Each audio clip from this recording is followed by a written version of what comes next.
All right, what is up, my friends? You asked for it. Well, you got it. Here we are, Pioneer, unexpected results. Okay. Now, if you haven't seen this card before, we can read it together.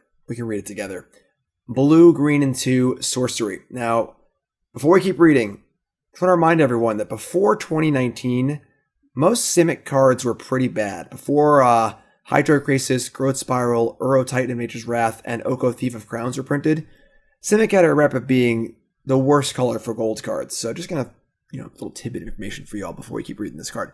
So Simic and 2 sorcery. Shuffle your library, and then reveal the top card. If it's a non-land card, you may cast it without paying its mana cost. If it's a land card, put it in the battlefield and then return unexpected results to its owner's hand. So basically, shuffle your library, flip your top card, if it's a spell, cast it. If it's a land, put it in play and rebuy for next turn. And this is a deck that 5-0'd a league on Magic Online, Pioneer deck, of course, and has put up a few 5-0s over the last month. I believe Gabriel Nassif was also playing it on his stream a little bit. We played against it last week with our Risen Reef Young Pyromancer deck, and crowd wanted to see it, so here we are. This is just deck building at its absolute finest. 28 lands. Okay? 28 lands. 4 1-drops. 4 2-drops.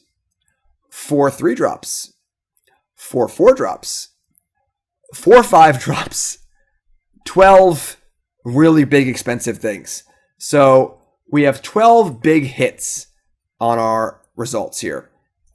Meaning that, I'm not really a math guy. 12, 24, 48. 1 in 5 times we cast this, we're going to hit one of our big boom booms.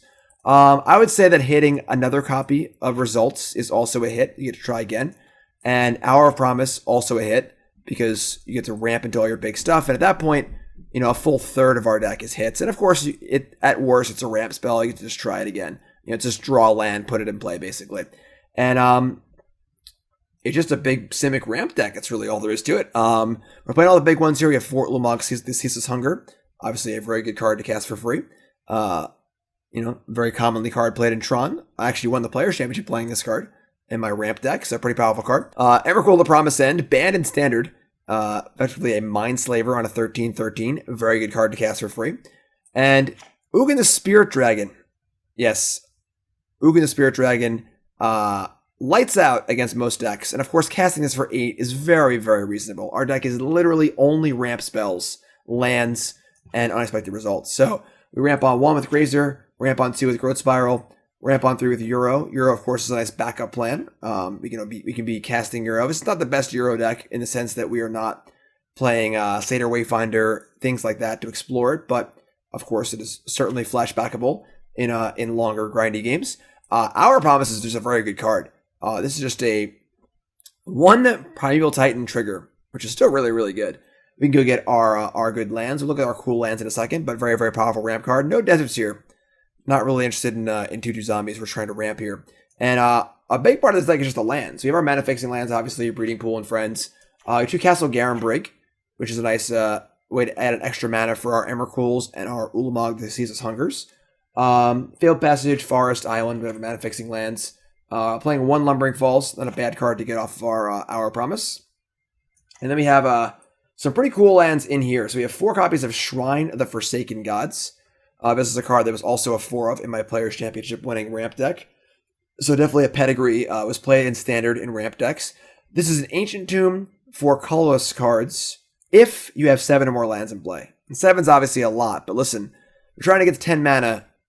Shrine helps a lot. So 4 Shrines, we can draw them naturally, and we can also get them off of our Hour of Promise. An Hour of Promise for 2 Shrines will allow us to cast almost anything on the following turn. We also have 2 Mage-Ring Network. We can charge this up every turn to add some mana. And 1 Sanctum of Ugin. We just tutor for more big things. And then perhaps the coolest card in the deck, Skyline Cascade. One of the tap common lands from Zendikar, or Rise of Zendikar, I don't know, Worldwake, I don't know, one of those sets, where it comes into play, and it keeps a creature tapped. So, kind of a cool land to get off of our Promise. You can keep that 1 big creature tapped for 1 turn, try and buy a little time to get our big stuff online. So that's the main deck. Very straightforward. Cast this card, hope to hit a boom boom. And that's the main deck. Sideboard's got a lot of the usual stuff here. Mystical Dispute, obviously a very, very good card. Aether Gust, obviously a very good card. The Courser of Kruphix against aggro decks. We are a little vulnerable to aggro here. Our only real interaction is Ulamog and Ugin. So Courser can help bridge the gap for that. 3 copies of Skylasher. I'm going to imagine this is for the Spirits matchup, which seems not great for us. So Skylasher can help out a lot there. Blocking, buying time, can't be countered, etc., etc. 1 Damping Sphere. Little out against combo, I guess. And then 2 Nephalia Academy. As a land, it says, if a spell or ability an opponent controls would cause you to discard a card, you may reveal that card and put it on top of your library. So basically, they thought sees you, you put your results back on top of your deck, and while you don't get to keep it, you at least get to draw it next turn. So that's the deck. It's pretty straightforward, honestly, but it looks like a lot of fun. It's going to be sweet.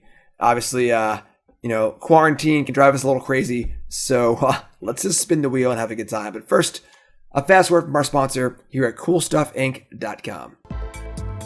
This video is brought to you by CoolStuffInc.com. To learn more about this deck, click the link in the video's description below to read Jim's article.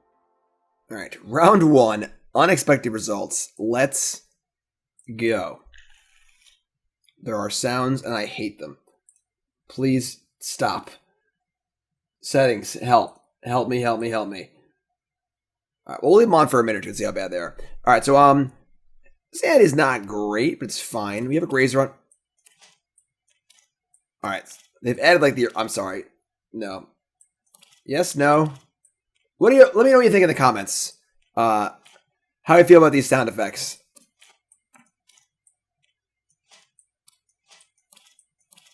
I don't know. I don't know. I've played Magic Online for a long time. Change scares me. All right, we're gonna keep this hand. Arboreal Grazer, obviously, nice little ramp here. It's a blocker. We have results on 3, which at worst will be a ramp spell.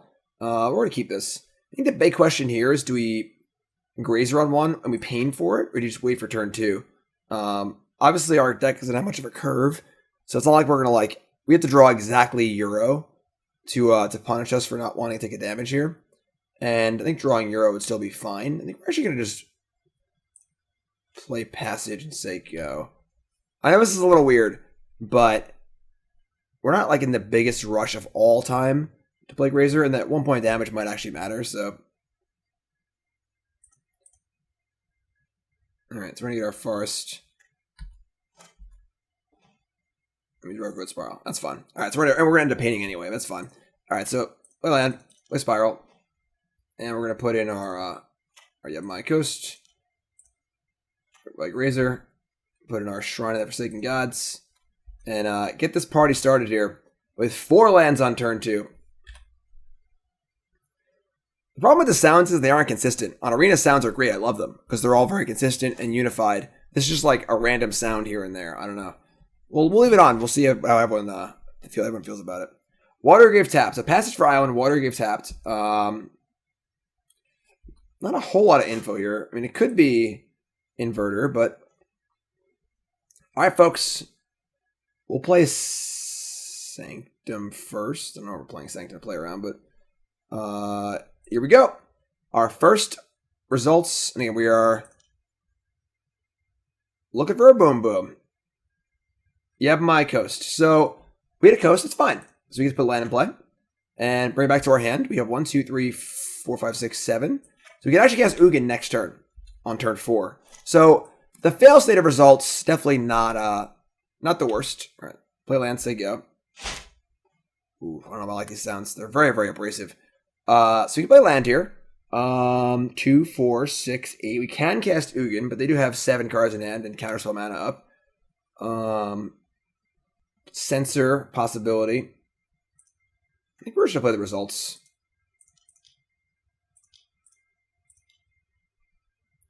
And we hit a breeding pool. And now put it into play. So we can shock this into play and cast it again, which is pretty sweet. So take 2 and run it back. Green, blue. Oops. And this time it's going to hit Ulamog. Oh, look, the game's over. Thanks for playing, opponent. Did you have fun? We had fun. Oh, look, the game's over. That's it. Easy as that. This is so easy. What's the problem here? Turn 4. We have 100 lands in play. Cast Ulamog for free. And we didn't even hit that. We hit on the 3rd try. So right off the bat, you can see how missing on the 1st try is not the end of the world. That was pretty awesome. That was pretty awesome. Okay, so they're playing. Look at this curve. 1, 2, 3, 4, 5, 8, 10, 13. Just your average mana curve. All right, so they're playing blue. We're gonna board out. We're gonna board in Dispute, I would assume, and maybe the Academies also, because they're probably playing Thoughtseize. They're playing black. So what are we boarding out is the big question. So we can't board out too many of our boom booms, or our results don't hit as well, obviously. We're not really in a huge rush. I can say the Grazers can probably go, even though they're ramp, but just like we're not really. I don't mind a Courser or two, honestly. Just as a way to keep making land drops, and it just does something, you know. Grazer, I just don't think we need Grazer. Like, if we're getting Thoughtseize and they're not attacking us, Grazer seems pretty bad. So, you bring in like a Courser. I want to keep all the ramp. I want to keep the results. I want to keep I want to keep all the biggins. And, all right. And then we're going to bring in the 2 Nephalia Academies. We got to cut 2 lands. So I would cut this Skyline Cascade. And probably just like a forest, I guess. I want the Mage Rings. Those are good if your opponent's not doing much. Lumbering Fall seems good. Shrine seems good. I think we're just going to cut a forest.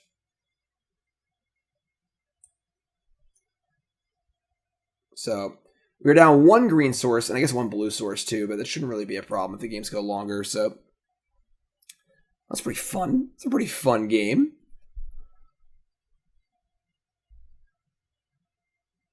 The Nephalia Academy is definitely interesting. Definitely an interesting card. Our cards are so impactful that we don't really need a lot of them. We just need the most important ones. So being able to defend ourselves against a Thoughtseize is kind of cool. Okay, so hand's fine. It's turn 3 results, all things considered.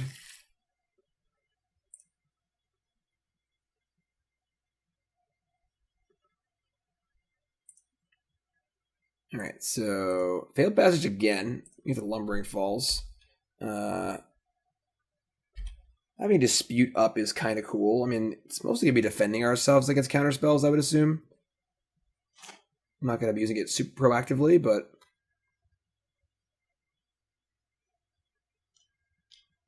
Thought Erasure. All right, I mean, what are you going to do? I imagine they're taking Spiral here, but yep. So we have 3 Spiral and 4 Euro. I would like to draw one of those, please.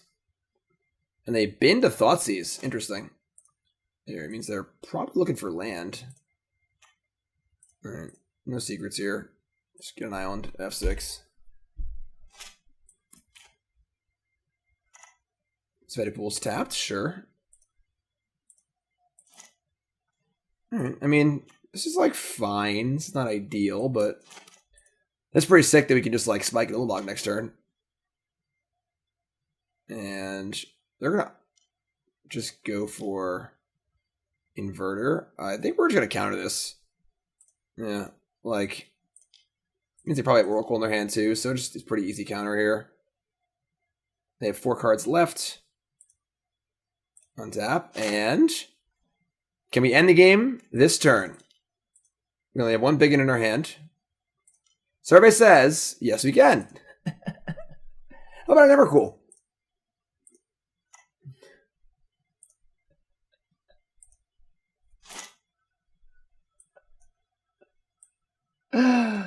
Okay, their hand is dig through time, opt, and they concede. Opponent says, what is this, Marvel Standard?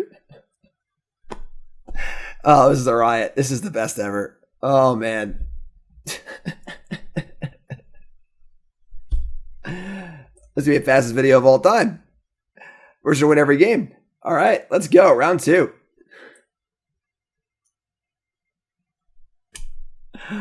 Oh man, I played a unexpected results deck on my stream like years ago, and it was pretty fun. But there definitely weren't. It was in modern, so obviously a more powerful format, and Growth Spiral wasn't a card yet. Euro wasn't a card yet. I believe we were playing the old Ulamog, I think, because I don't even think Emrakul the Promise that was printed yet. We're playing Emrakul the Aeon's Torn too.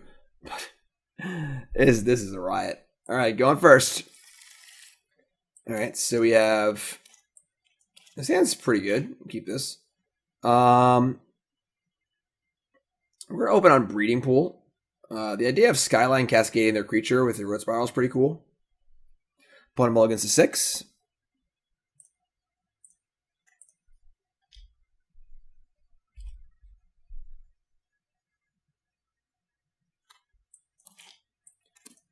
Basic Plains, Thraben Inspector. Okay. And we draw Ulamog. I mean, Ugin the Spirit Dragon is certainly very good against them. Okay, so we're going to play Coast here. And we'll see what happens. I mean, we're probably going to end up Skyline Cascading Daxos, sure. Trying to do anything with the Cascade. Yeah, we're just going to have to put the Cascade in play, I think. That's fine. Let's take 1. Root Spiral. Cascade. Tap this thingy down for a turn. So pay 1, gain 1, basically. Not the most exciting thing in the world, but sure.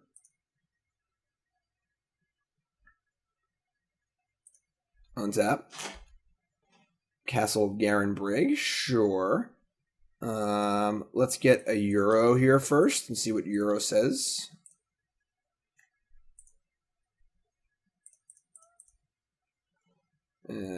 Sure. So we are working our way up to Ugin the Spirit Dragon. We are not there yet, that's for sure. And we have some pretty big biggins in our hand. Knight of the White Orchid. We do have more lands than them. That is definitely true.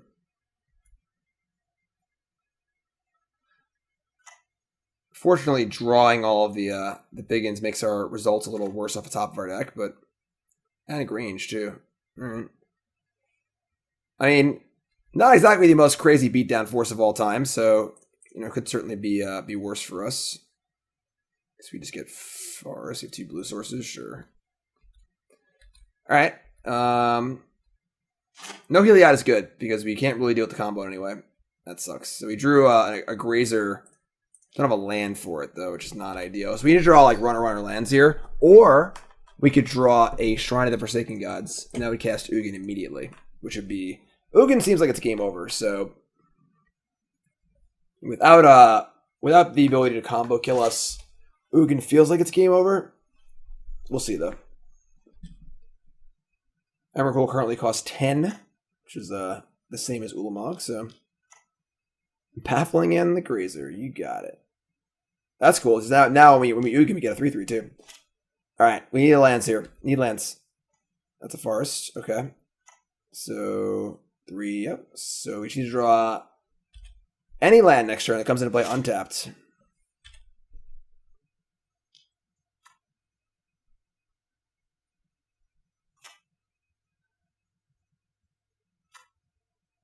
Castle Ardenvale. Sack the Clue. All of this will be for nothing if we can just draw a land for Ugin the Spirit Dragon. I think our only tap land is the creature land, so it's got to be this turn. Unless they have Ballista. They have Ballista, we're just dead. Yeah, they have Ballista. Alright, we're just dead. Ugin can't kill the Ballista, so... Alright, Alright, we didn't draw anyway, so... That was a fail state game for sure. We just kind of drew big things and died. That's okay. That's okay. Not a problem. Not every game's going to be smooth sailing Emrakul on turn 4, you know? What are we sideboarding here? I don't know if we're sideboarding anything, honestly. I don't think we are. Courser, would honestly probably buy a good amount of time against them because it just does block their smaller creatures and it gains some life. They're very unlikely to have Baffling End in their deck post board. So we could bring in a couple coursers, maybe over Euro. Even though Euro's a ramp spell, obviously, like, if we had drawn these instead of these that game, we probably would have been all right. But yeah, I kind of like the idea of playing Courser. Maybe for 2 Euro. Euro is just we're not likely to hit the Euro escape cost. Maybe we shave like one big thing too. I don't think that Emrakul is particularly great against them. They can definitely kill it with their enchantments, and then it, like, the Mindslaver effect might not do much against them if their board's already really wide. All right, let's bring Courser. Let's try this.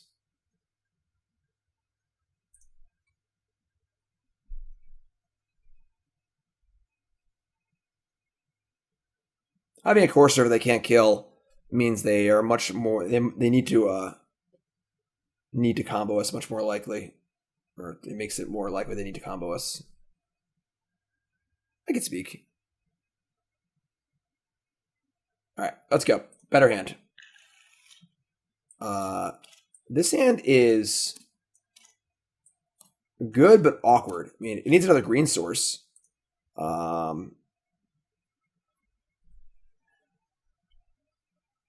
It is only 3 lands. But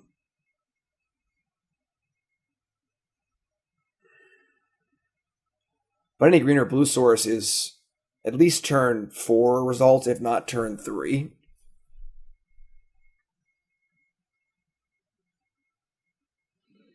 It's a tough one. It's a tough one. Because we could easily just draw, like, Ulamog, and our hand is pretty bad. I think we're going to keep it, though. Any green source, so we're just feeling pretty good. We have a lot of those in our deck, so.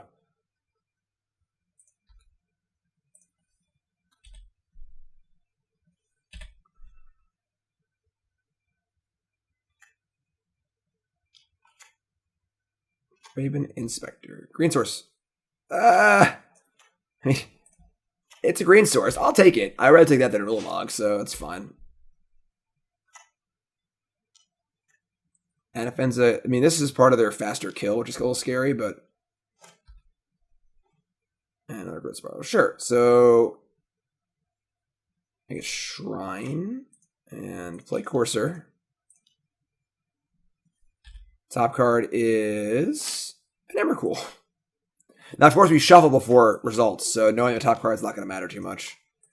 They're going to play a Gideon Blackblade, which will bolster, because it is a creature. So, this is a pretty fast clock. 1 drop, 2 drop, 3 drop. Maybe make that indestructible, sure. So, they get to attack.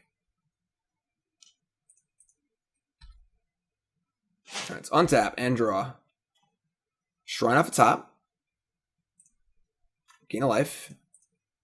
And I'm pretty sure we just cast the results and go for it. We have 2 big ones in our hand, but once again, the results shuffles first, so this top card is not relevant for the moment. Just do it. Just go for it. Boom! Lumbering Falls. So, yes. It's honestly not bad. We gain a life, make another land drop.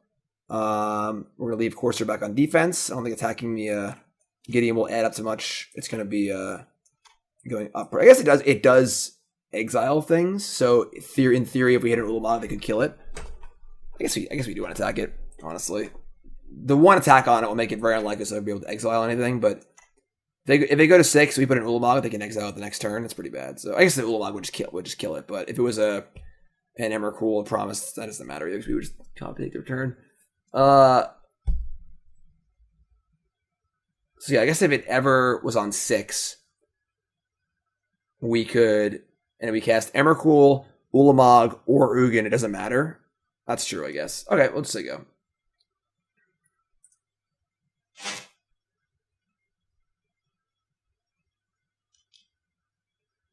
Okay, there's Knight, sure.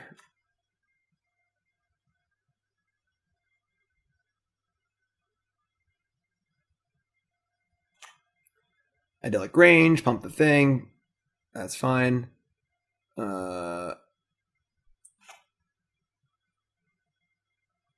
bolster onto the Anafenza, which is fine.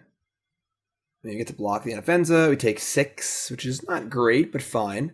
They have another Idyllic Range. Okay. And they have this is like a pretty ideal hand for them. This is turn 4, and they have 2 Planeswalkers and 3 creatures in play. All right. Well, we just got to spin the wheel here and see what we can do. Draw for turn. And our top card is Hour of Promise. Hour of Promise is good. But we are going to just go for it. Let's go. Blue. Green. Top card is Emrakul, the Promised End. Take your next turn. And then our top card is Forest. Fantastic. Play that. Ulamog's on top. I guess we're going to cast Growth Spiral, just like right now, see more information. We have their next turn, so we're not really in a rush. And now the Gideon's on 6. Oh my god, this is so good. And we put a Forest in the play. Our top card's Results again. We have 2, we have 3. But now we have enough to cast Ulamog next turn. So as long as we don't die here, I think we're fine. So we say go. They're going to untap. And they have a Walking Ballista in their hand too. Oh my god. So they draw. It's an Owl. So we have 5 mana Ballista Daxos. So we get to minus Gideon on other Gideon. Attack a 3/3 into Emrakul. Attack Anafenza into this. We can play Ballista and have it kill something else. Yeah, this game's got to be over. All right, so Gideon exiles Gideon.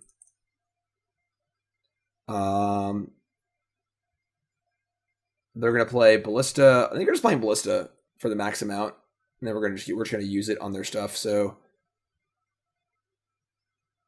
Bolster is the least or tied for the least, so you can put the count on the Ballista.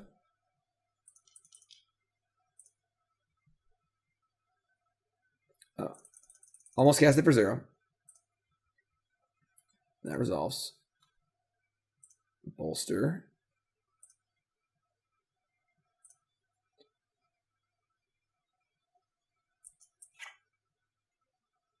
Oh, it's not tied for... I don't know why I thought it was tied. All right, whatever, sure.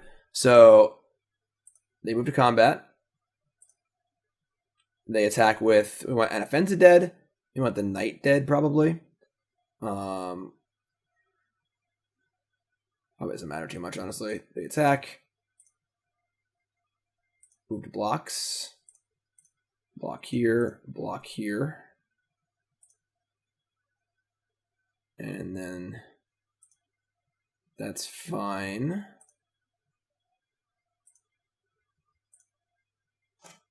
And then post-combat, we shoot the Anafenza. We shoot them. We shoot them. And oh look, we still have this 13/13 in play. So now they get to untap and take their turn as normal. They have a Daxos, an Owl, and 5 lands.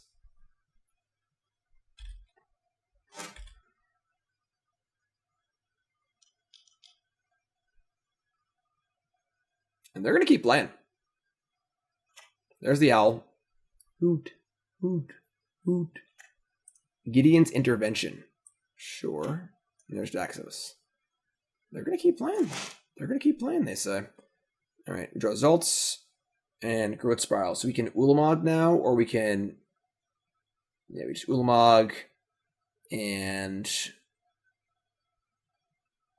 What are we doing with it? So we have 2, 4, 5, 6, 7, 8, 9. Mage Network is 10. Garenbrig's 11. Could cast another Emrakul. I don't think that really does much. They play Intervention. It's like annoying, I guess, but not really the end of the world. Pretty sure we just hit the Owl and the Inspector and attack with both. Let's gain a life.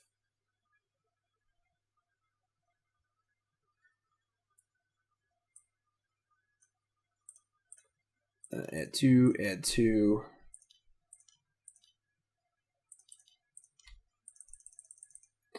Cast Ulamog, exiling And then they concede. Easy as that. Easy as that. That was turn 6. The Eldrazi are here. Game 3. And their hand was good that game. Their hand was very, very good that game. So I like it. I like the Courser of that game. Courser is good.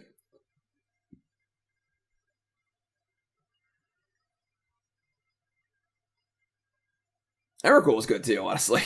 But I think it's worse than Ulamog and Ugin. I don't mind shaving 1. You know, we do need to be aware of like drawing them in our opening hand, so. Unexpected results.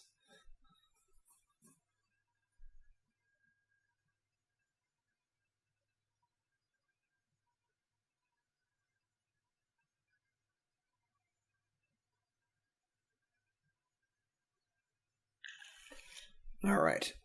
This is a really good hand. We have 1, 3, 5. This is fantastic. We draw a land in our first like 5 draws, but no 1-drop this game too. All right. Okay. So we give him the Grazer. Play Yavimaya Coast. Our promise is very good. They're going to play a 2/2 into our 0/3. Fantastic. All right, we need to draw a land, unfortunately, off of the Euro or our land drop. But all right, so blue, Euro.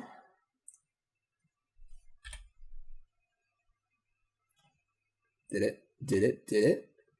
This is the good draw. Now I get to go Our Promise for double Shrine, and then just cast Ugin. Unless they have Idyllic range and the combo next turn, the game is over. If they have the turn 4 combo complete, then whatever, sure. It requires Heliod and Ballista and Idyllic range. So they have all that, then, you know, whatever, I guess. You got it. All right, here we go. So we're going to get... So we got 5 in play. That's... Yeah, just get 2 shrines. All right, don't kill me, I guess. I got a bad feeling about this. All right. Whew. Just the owl. That is a lot of colored permanents, my friend. I think the concession is coming. Courser. 2, 4, 5, 6, 7, 8, 9 taped end mana currently. Opponent says, LOL, what a scumbag. We are making friends here on Alt F5 on combat classic trick. What? I have no idea what my opponent's talking about. They didn't attack, I guess. But I have no idea what they're doing. Let's cast our Ugin here. That'll make him happy for sure. Eugene the Spirit Dragon. And 2. So you have 2, 4, 5, 6, 7, 8, 9. Oh, they conceded. Alt F5 on combat. I have no idea what they're talking about. But we're scumbag. What are we going to do? What are we going to do? 2-0. This deck might actually just be broken. I have no idea. I don't... Even if they did attack that turn, we would just have Ugin in play. We'd be at 15 life, so I don't know what they're talking about. Whatever. Smile, you're on TV. Round 3 is coming up. We're making friends here on Magic Online. Everyone's a little tense lately, you know, with the state of the world and stuff. Tensions are high, you know, stress levels are high. But, you know, it's okay. You just gotta take a breath sometimes and flip some coins. Results. Flip some coins, the results will come. That's part of what you saw in that game was like the ramp part of this deck, where that hand was just like probably unbeatable, and we didn't draw the results. Like that was just a ramp hand. So Ugin the Spirit Dragon is still very, very good. You know, I'd imagine that most decks in the format don't beat that without a piece of interaction. You know, a counterspell, Thoughtseize, something like that. Because Ugin on turn, what was that turn? Turn 1, turn 2. Ugin on turn 4 is it's pretty good against basically everything in the format. Alt F5. I have no idea. If you know what they're talking about, fire away in the YouTube comments. And please, seriously, let me know about the sound effects in the YouTube comments. I'm finding them jarring so far. I appreciate the thought, you know, but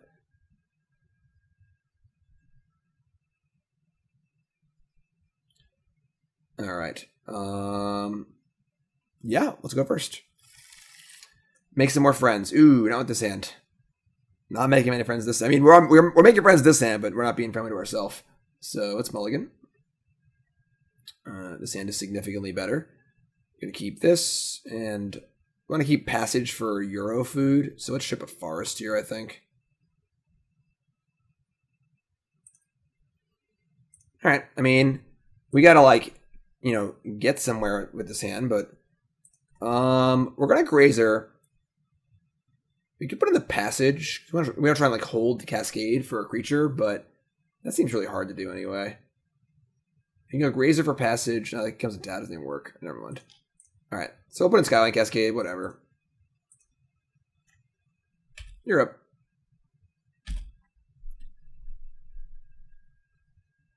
They have a Shambling Vent. Ho ho ho! The old results. Oh, that'll be results oriented, folks. There's Euro. Put in passage. And I guess we'll just... you want to draw land, so we'll just say go. We're not going to crack it. Don't Thought Seize me. Oh boy. Party time, folks. Alright, that's... didn't want to draw two big ones there. I just hurt our odds a little bit. But sure. We'll get a forest here. And here we go. Oh, it's an Ugin the Spirit Drake. Upstairs, your turn. This is probably the most fun I've been playing Magic in like 5 years. This is great. All right, untap, draw. Upstairs.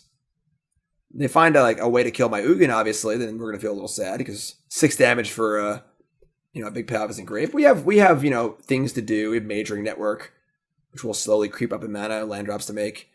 If they can't kill this, we ultimate next turn and probably win the game on the spot, so that's cool too. A lot of pressure on them to find an answer. End step. Omen of the Sea. Alright, so they probably have like Murderous Rider or things like that in their deck. We need to hope for some bottoms here. I would like to ultimate this Ugin. They bottom. That's great.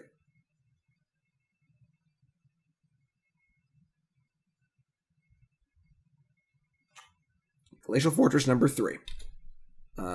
Something tells me that this game is about to end. Untap. Disallow me. Please disallow me. I would love to see it. Ultimate Ugin. So I can gain... So Ugin's ultimate is gain 7 life, draw 7 cards, then put up to 7 permanent cards from your hand onto the battlefield. I actually, speaking of the Players' Championship, I won the Players' Championship with the Ugin ultimate. So me and Ugin are buddies. Put in Islands, Shrine, Coast, Falls. We put in Euro. Draw the card. Put in Euro. Breeding Pool. And we're not going to put in Ulamog because I want to cast Ulamog. And I guess I'll put in a new Ugin. Okay. 1, 2, 3, 4, 5, 6, 7, 8, 9, 10. I do want to pay 2 life. I'm going to keep the younger Ugin. I'm going to Euro. Triggers. We're going to go upstairs to the Ugin. And I'll cast turn 5...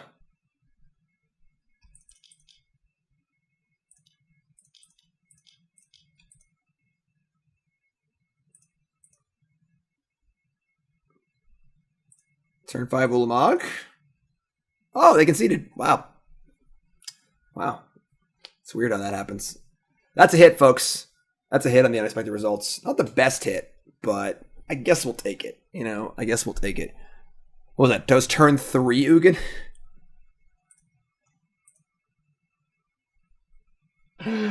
Okay, so there's some kind of Esper deck. We killed them too fast. I don't know what they're doing. We're going to board similarly to the Dimir deck, I think. We're going to shave all 4 Grazers. We're going to bring in the Disputes and probably a Courser. I almost hate a second Courser over a Euro. And then we're going to cut 2 bad lands for 2 Academies. So let's cut the the Skyline Cascade, and probably just a forest, I think. Mage-Ring, Sanctum, Shrine, all good. Yeah, that's cool. Let's try this. So we shave down on the Grazers and the Euro. So a little less ramp, but if they're a slower deck, then like we're not really in a huge rush. Obviously, the Shambling Vents Glacial Fortress opening is not exactly blistering fast, so...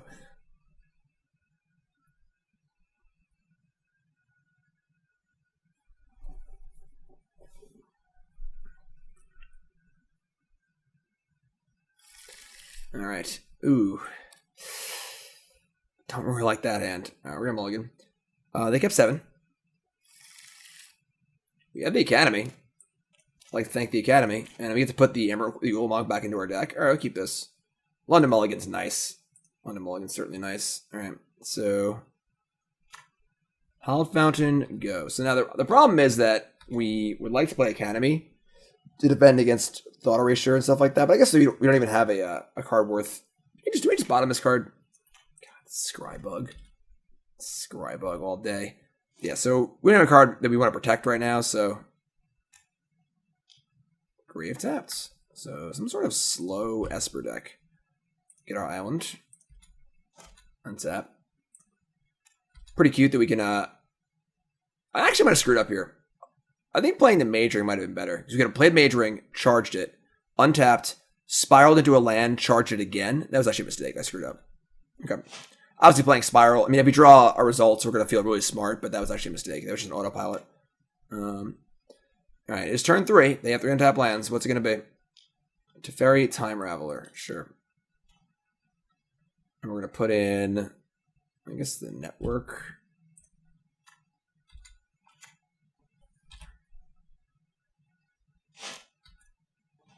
And the Academy. So, play Growth Spiral. I'll put in the Academy.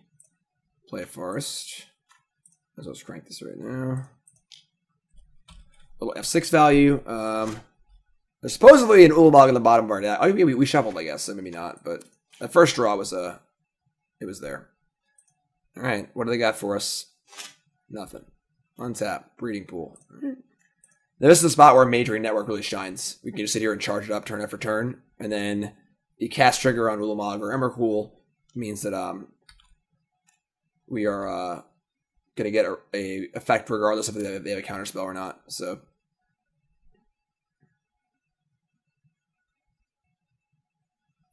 they go bottom top on Omen of Sea. Now, of course, they can bounce it with their Teferi and play it again. So they've got a pretty good hand here.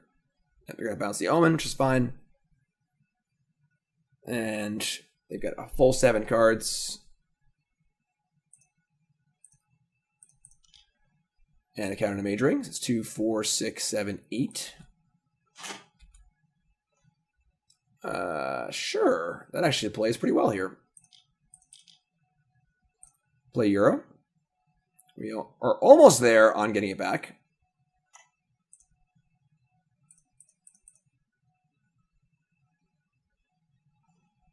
Courser of Kruphix. Now, it's a little awkward because I would like to charge the network up.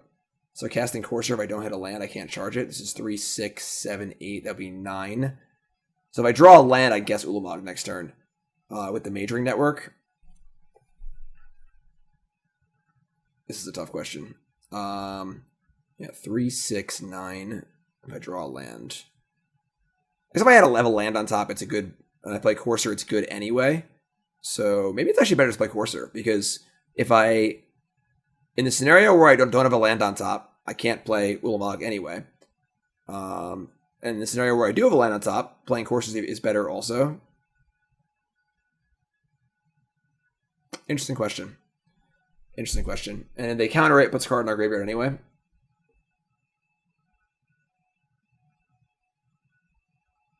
It's also an enchantment for our graveyard too, so it adds a card type.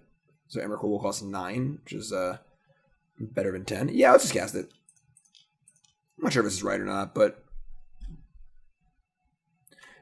Alright, our top card is Unexpected Results. So, not a land, but not a bad one either. Although, actually...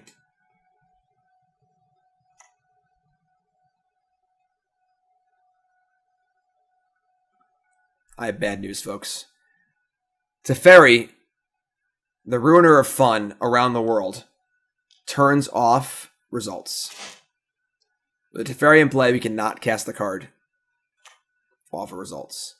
That makes me very sad. Okay, that's fine though. We'll just keep building up with our network.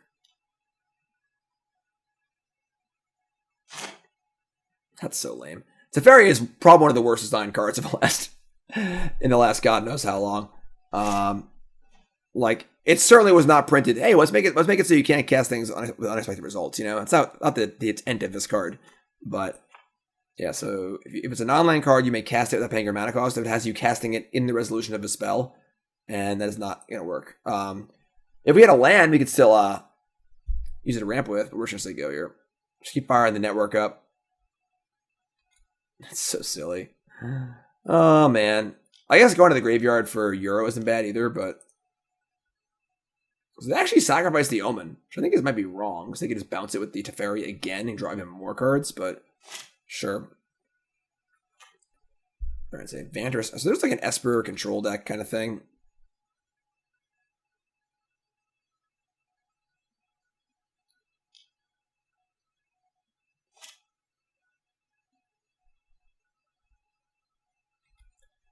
Alright, so they have the full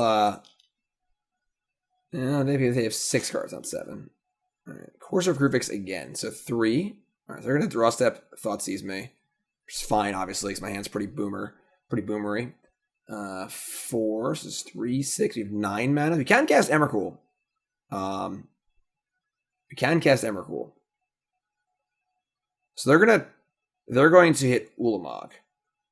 If I want to, I can put it on top of my deck. I don't want to, though, because I have a Euro in my graveyard, too, so...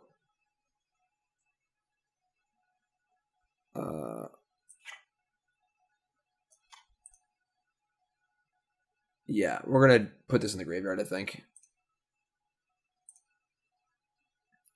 So, this costs 9, and we have 9 mana. We're just going to crank off the Emrakul here, I think, and just do as much damage as we can to them. Yeah, sounds good. And then if we can remove their answers to Euro, we can cast Euro next turn too. So let's do it.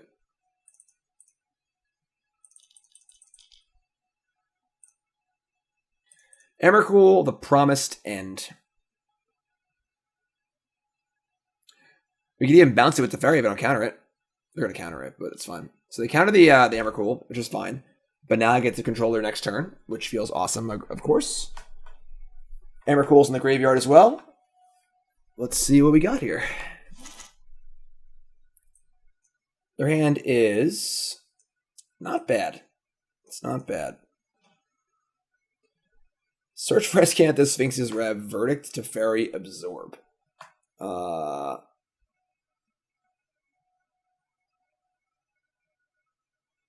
That's pretty bad for us.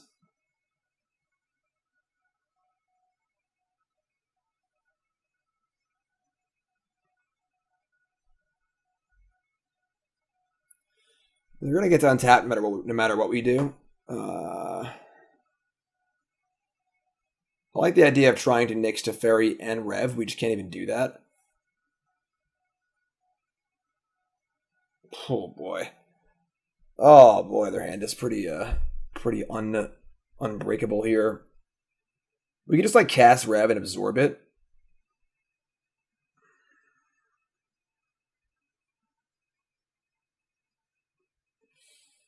Yeah, this is not great. This is not great. All right.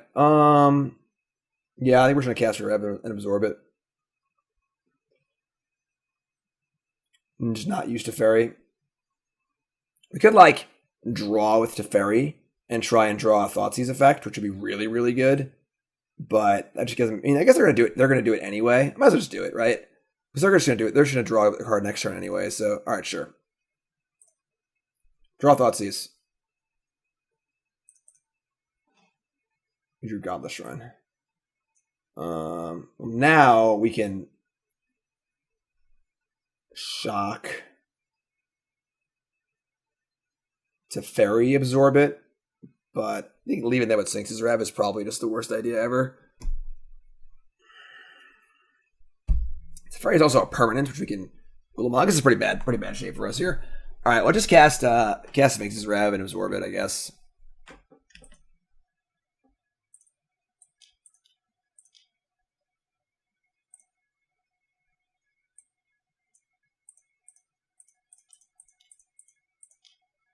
Not the best Mindslaver of all time, I'm not gonna lie. Then we're not gonna play the land, so... Alright. That's not ideal. Not ideal. I mean, in theory, I would think things match up pretty well for us here, like matchup-wise. I'm not super scared about Game 3, but... Alright, so there's Godless Shrine. They also had... they're not playing Teferi. Maybe a Mystical Dispute. Worthless. I think we're just going to Euro here and charge up our thingy. You're also a Courser, but... I guess Euroing makes future Emrakuls cost more. I just guess Courser.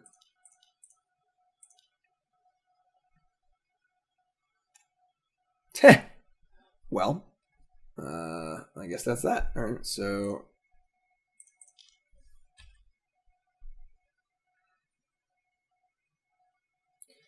And is Verdict, Teferi...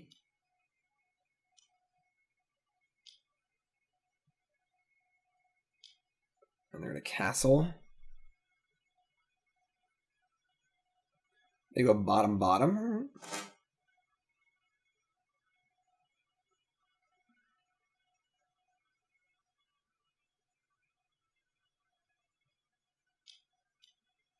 It is very irritating that the Teferi turns off the results.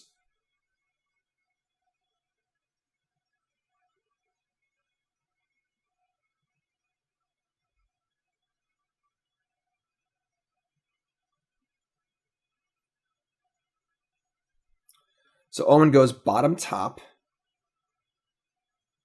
Plus Teferi, sure. Draw. Land on top. Okay, that's a good one. Land for turn. Shrine on top is also good. Okay. So Shrine's a lot of mana. Now you can cast Ulamog and Emrakul.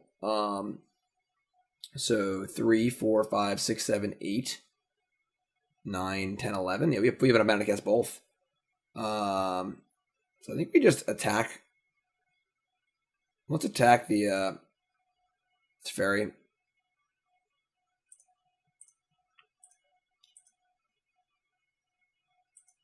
Cool. And let's just play, what's Euro? So right now we have land, instant, creature enchantment, creature. So I think with the Shrine of the Forsaken Gods, we don't need as many types, right? So you have 2, 4, 6, 8, 9, 10. Courser and another card is fine. Well, I guess if we cast the Euro, they're probably going to Wrath. So I should probably actually take the Courser out of the graveyard. I could counter it too, but... So exile all 3 creatures and a land and a Growth Spiral and leave an instant. So if they Wrath, they kill the Courser. And we have 3 types again, and Emrakul costs 10. So that seems good. Cast Euro. You can also sack the Sanctum and put a land in the graveyard too. Alright, so Euro resolves. Cool. Play that for free. Another land. Cool. Gain a life. Cool. I mean, that's all I got. That's it for me.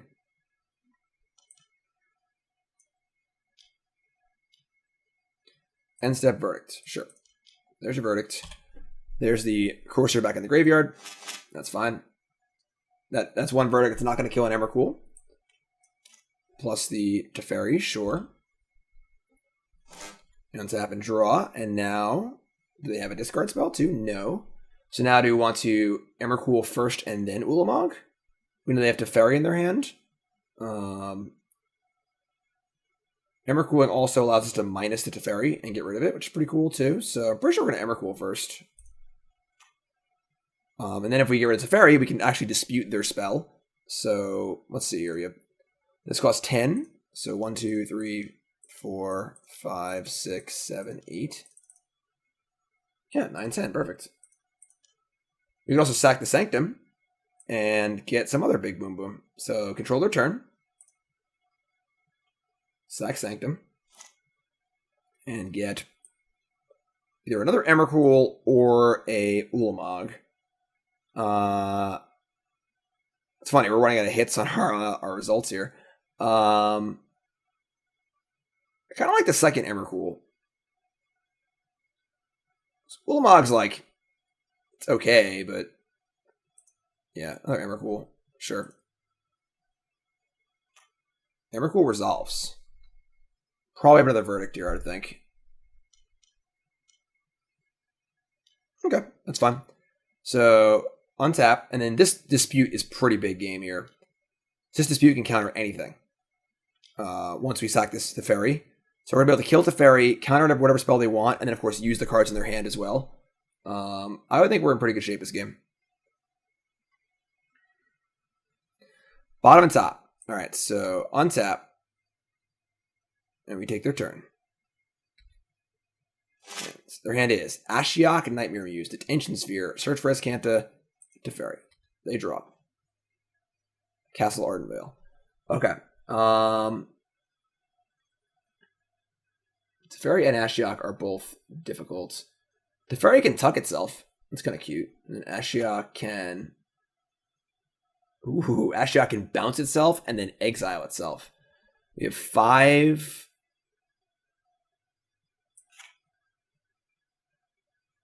Okay. I don't think I like de-spearing the Teferi. I kind of want to just get rid of the Teferi completely. So we have 3. Ashiok's gonna bounce itself, and then I guess we can't get rid of Teferi and Ashiok. Let's see, draw thoughts here. All right, so let's do this. We draw and we draw an Omen of the Sea. Okay, so. It sucks because Teferi, Sphere, and Ashiok are all answers to Eldrazi. Oh, wait. Yeah, we can't get rid of Ashiok and Teferi. If we had another land, we could, but we do not. We're going to Emrakul again, so... boy. Alright. I think it's Ashiok bouncing itself to exile itself, and then Detention Sphere, and just let it resolve, I guess, because there's nothing really to dispute here, because the cards answer themselves.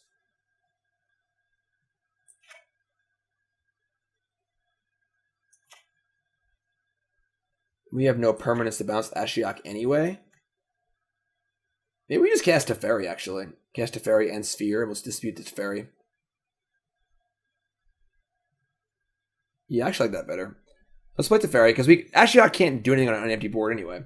So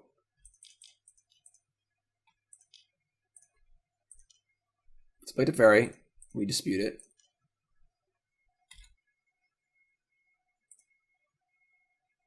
We play Sphere. I could have sphered the Teferi, but that like leaves the maybe it's but they can like bounce it with Ashiok or whatever. So alright, this is fun.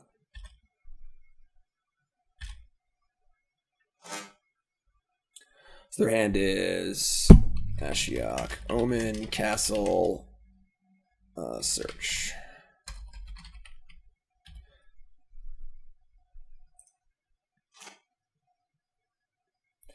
Omen of a Sea, you got it.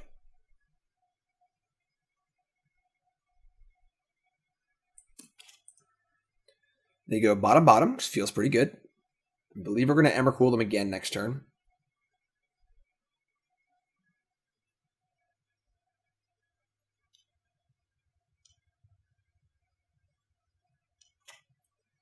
They're going to play Ashiok Dream Render, which is kind of annoying because obviously we had a Euro in our graveyard, but sure. And Shambling Vent, and they're going to untap. Okay. Well, we're just going to play another Emrakul, right? We got 2, 3, 4, 5, 6, 7, 8. Oh, wait. It costs $1 million now. Duh. Alright. I guess Ulamog it is. Ulamog exiling Shambling Vent and Ashiok, I suppose. 1, 2, 3, 4, 5, 6, 7, 8, 9, 10, 11. I can do that. All right, so yeah. All right. Wait.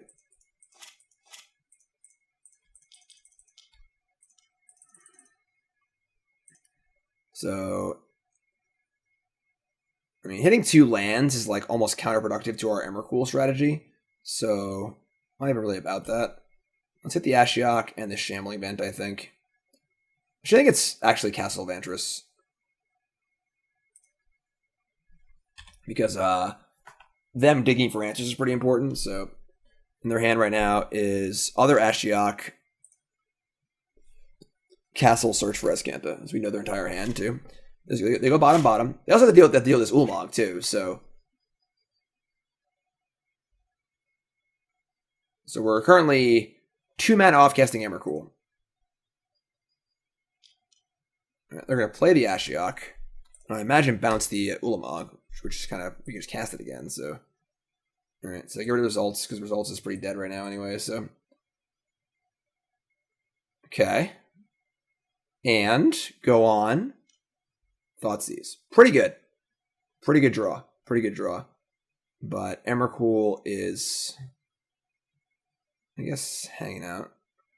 Oh, put it on top, duh. We have the Rift-John Yard play. Great. Put it on top. Everything's coming up Millhouse here. Their last card is Search. They're going to play it. And now we destroy Search and Ashiok with Ulamog, and they've got nothing left.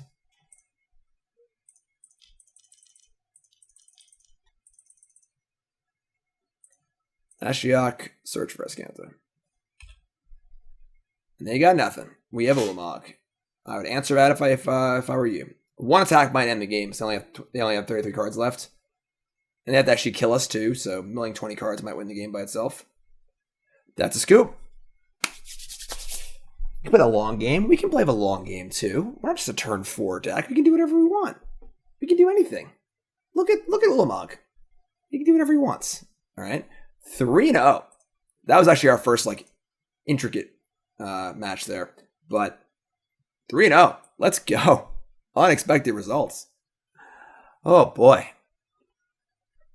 Oh boy, indeed. So yeah. Typically, Eldrazi rampy decks line up rather well against slow control decks because you get to the point where you start casting the Eldrazi over and over again, and the control decks kind of don't really like that very much.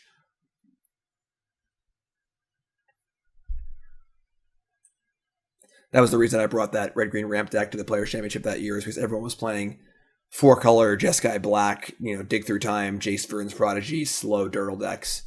And playing Ulamog over and over again was a pretty good strategy. All right.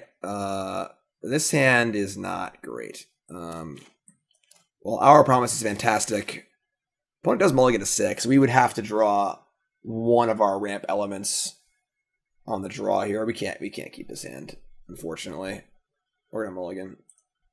Opponent also mulligan, so alright, this is fine. I'm pretty sure we just dump the Emrakul here, keep all of our lands in Growth Spirals. So we're gonna keep ship Emrakul. And we'll spiral away here. Just keep making land drops and hope something good comes out of it.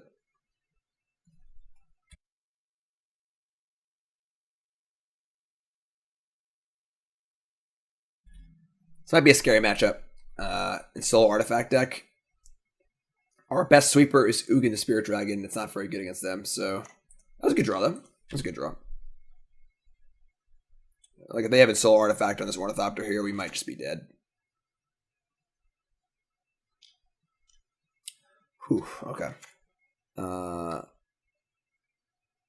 I mean, that's still a little scary, but definitely less scary than we thought it was, so there's a payoff, I guess. So that could be worse. So we get to Hour on turn 4 and Ulamog on turn 5. Will it be fast enough? We'll see. We'll see. Basically, every turn we're just praying they don't play in Soul Artifact or that creature. Yeah, that's the one. Alright, I mean, Disputes are pretty good against them, so we'll see. This is an attack for 6.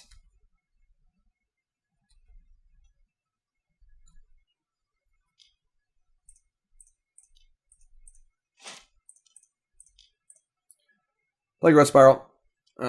Put in Shrine. I think it's probably Coast. You're cracking Passage either way, I guess. I don't necessarily want to draw more lands. I guess this is fine. Crack this for, I guess, Island.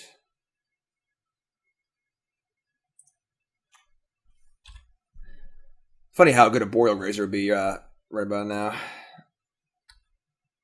Oh, Skyline Cascade is going to be great, actually, off of our Hour Promise.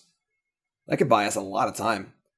Alright, so we're going to cast a main phase Growth Spiral, try and draw a Arboreal Grazer. We did not.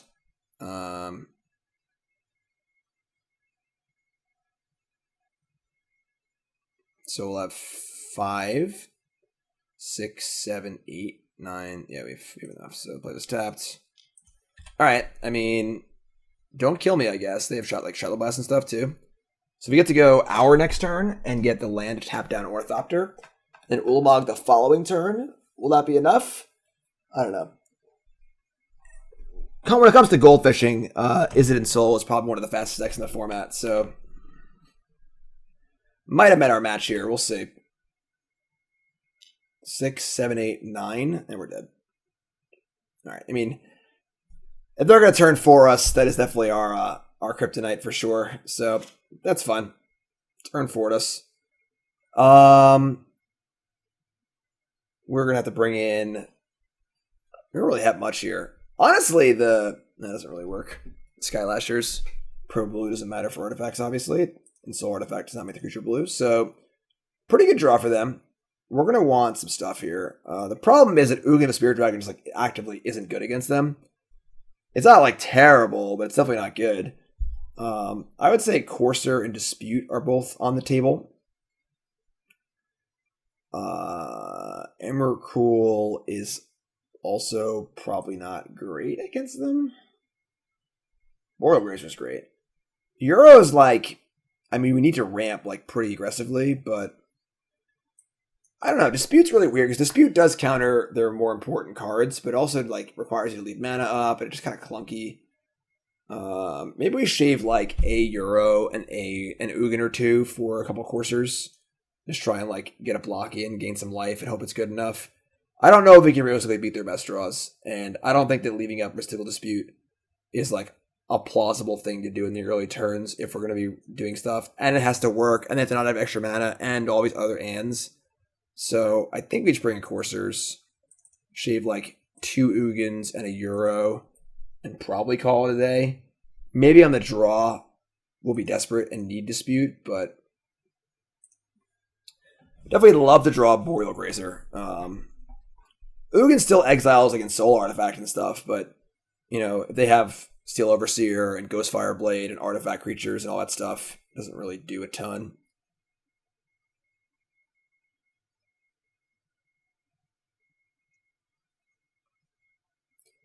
If we had some, like, you know, shatters of some kind on our board, that'd be nice.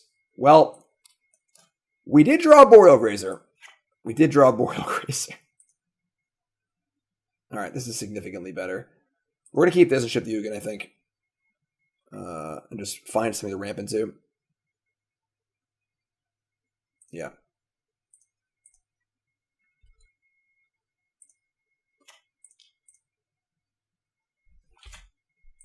So, Grazer Passage, go. Oh, I should have played the... Oh, I can't play Ugin on Euro on turn. That was stupid. Alright, if I draw a blue land here, I can't play Euro, which is just an error on my part, but okay, we didn't draw it anyway. There was no way to make blue on this turn with the passage, so just play Mage-Ring, say go. We're lined up for a decent Hour of Promise here.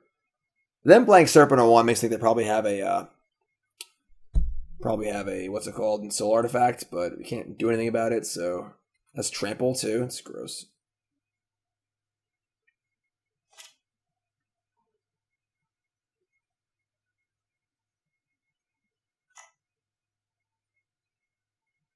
That's what I was saying to you about Dispute. Like, we just don't always have, we're not always going to have blue up anyway. Oh, thank God it's a Steel Overseer.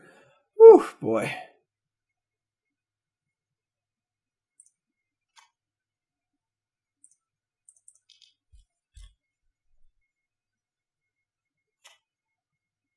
Block. It's not bad. All right. Where are my results at? We need some spicy, unexpected results. That's what we need. Oh, I screwed up again. God. I could have added a counter to the Mage-Ring. I should play the other land. Oops. Sloppy. Getting a little too wild here. All right. So he missed a counter on our Mage-Ring Network. Hopefully it won't matter. Currently have no payoffs for our Hour of Promise. It is kind of cute that our Skyline Cascade is our second blue source for Euro, possibly.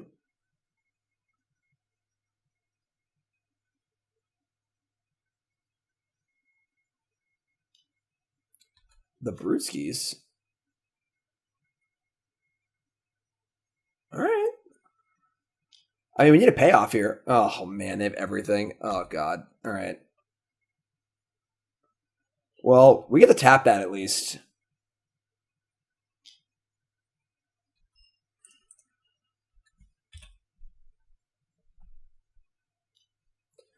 So take 7, which is a significant amount, but okay. So you're telling me there's a chance. That's a game, folks. We got a game here. We get Skyline Cascade and Shrine 2, 4, 6, 8, 9, 10. Perfect. So we get our Cascade and our Shrine.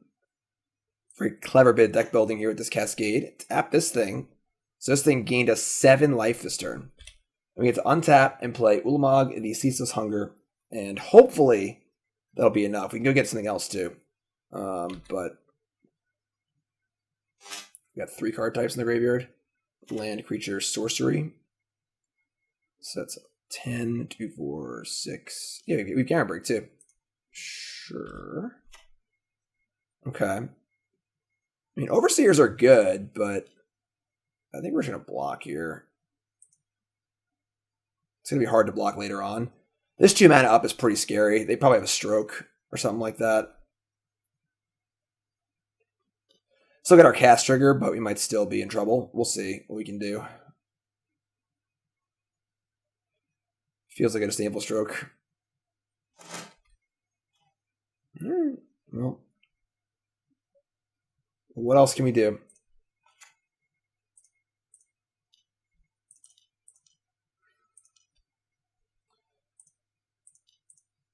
Add 10 mana to our mana pool and cast Ulamog. Targeting Stonecoil Serpent and the larger Overseer. It's still pretty good. You can go get another Ulamog, so, or Emrakul if they don't counter it. Oh, Rebuke. Well, this one's on me, folks. This should have an extra counter on it. That's on me. All right. Honestly, it's really not that bad. So we do that. Exile those 2 things. Untap. Get another Ulamog.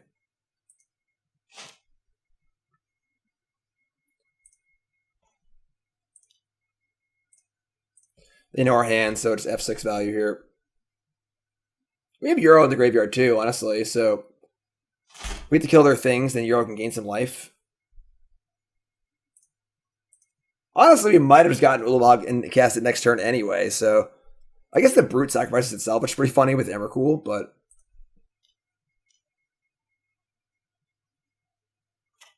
Stonecoil Serpent for 2 with 2 more mana up. So they might have another Rebuke. That's fine.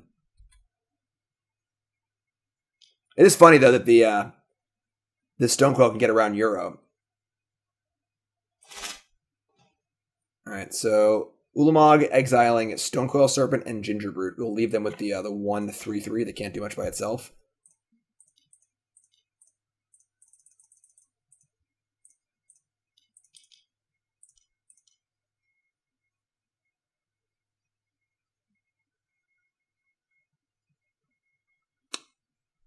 How do you like them apples?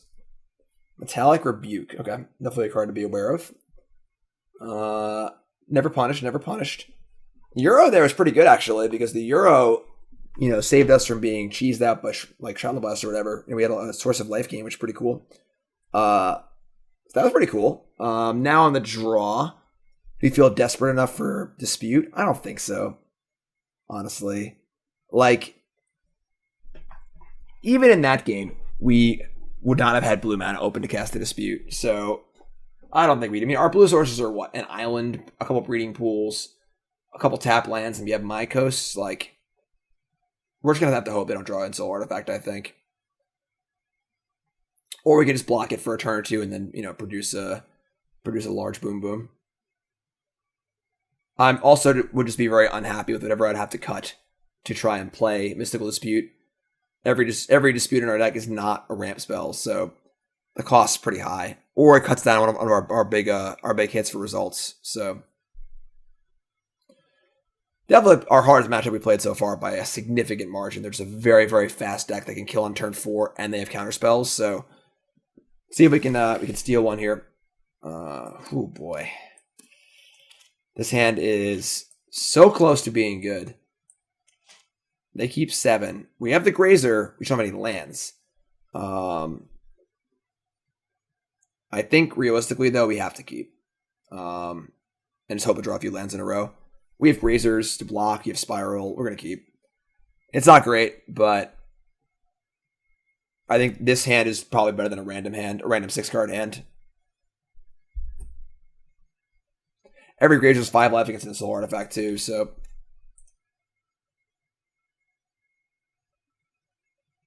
would love to draw a land in this first draw step. Tormod Script. I am very happy they have Tormod Script. Alright, draw land, thank God. Every Tormod Script is not a threat. So, I mean, yeah, they can hit my my Euro, but they effectively mulligan to 6 this game, which feels awesome. Also, they put it in Soul Artifact on it, I guess, but alright, so you draw like 1 or 2 more lands. Emra's Office. And draw a threat.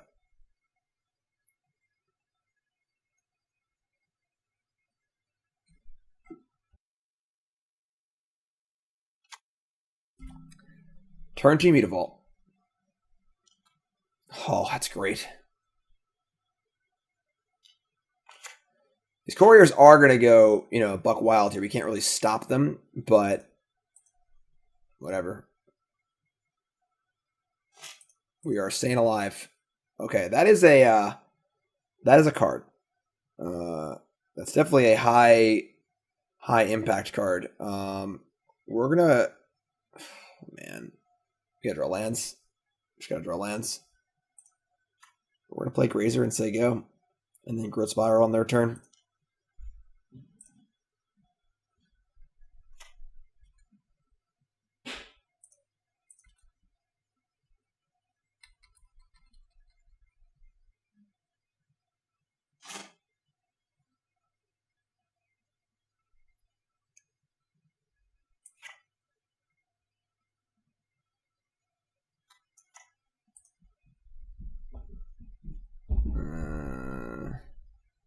Anything big here, we still get the block.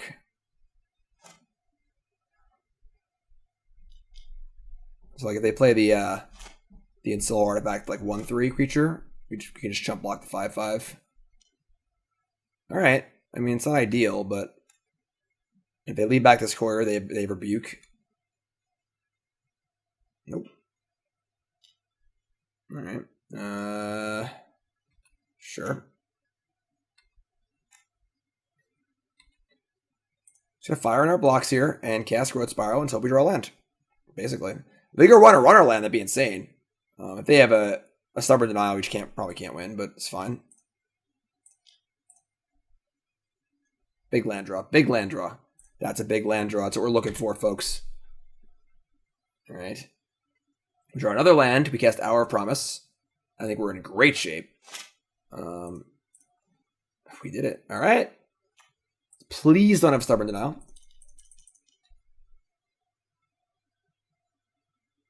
Whew. Okay. So now you get our Skyline Cascade, tap damage and soul artifact creature, and we get, I guess this is Shrine of the Forsaken Gods. We don't have enough lands. We don't have enough lands to draw something big, so I don't think Sanctum is a thing we really need. All right. This buys us a lot of time.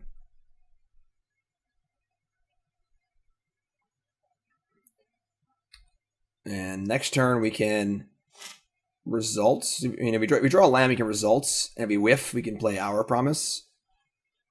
Second Hour is not as good as the first one, but all right. And then land. Ooh, they shocked. So land 4 for them is good for us because they're lying low in spells. They do have these Bullmite Couriers in play, so all right. There's a Mutavault.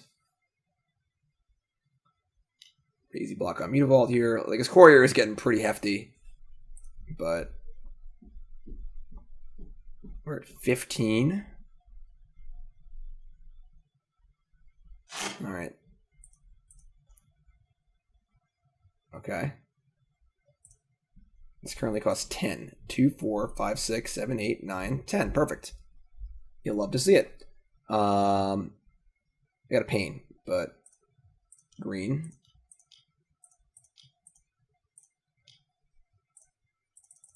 Should have crypted me. Yeah, should have crypted me. Mommy's home.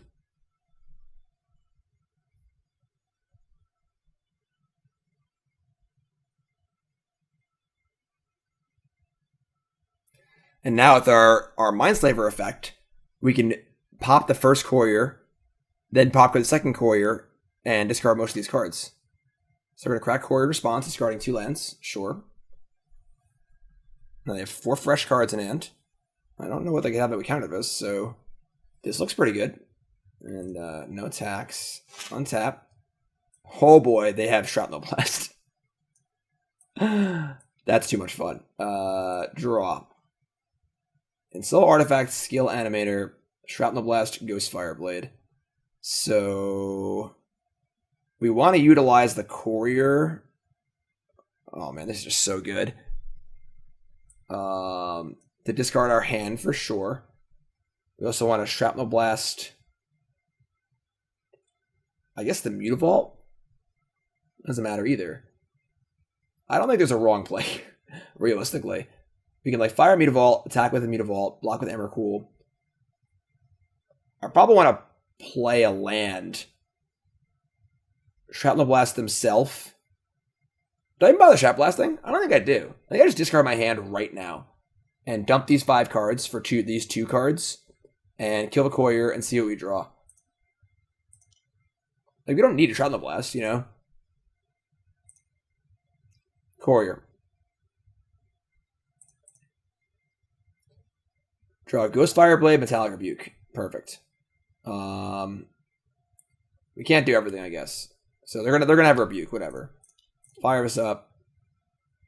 Yeah. Attack.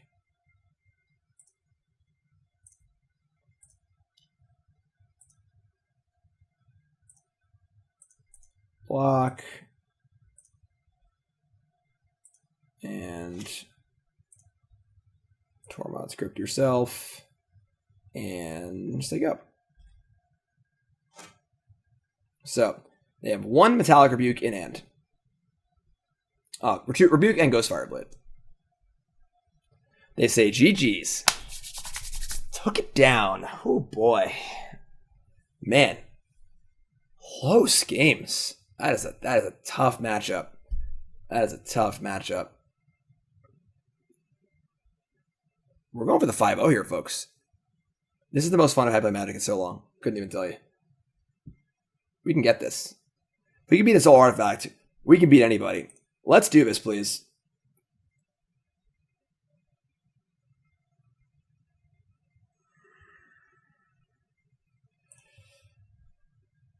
One, 2, 3, 4, 5, 8, 10, 13. That's the mana curve for today. Let's go. Let's do this.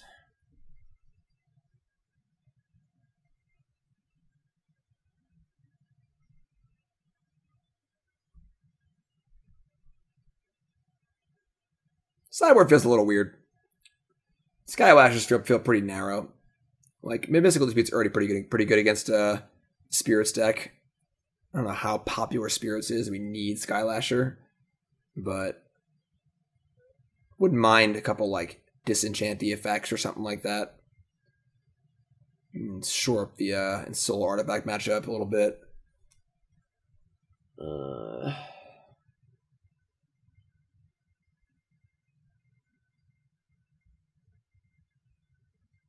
If a card like Repeal was legal, that'd be a cool one. Boy. Can you feel the tension? Just waiting for this last match here.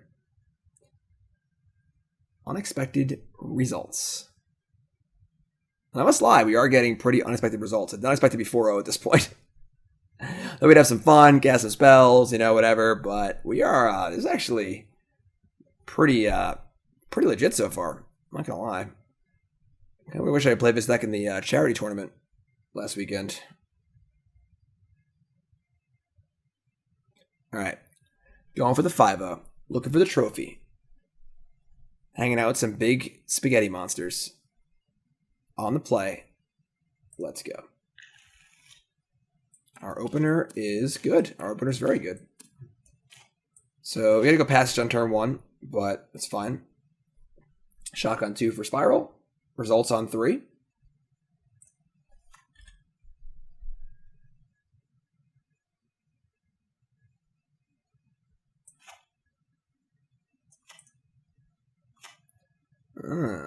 Popular card, eh? Look at our forest here. Or a forest.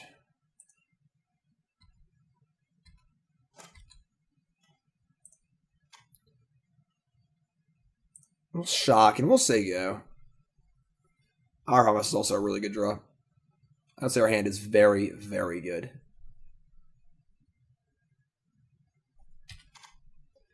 I get a swamp, but we have multiple things that want to Thoughtseize us, so.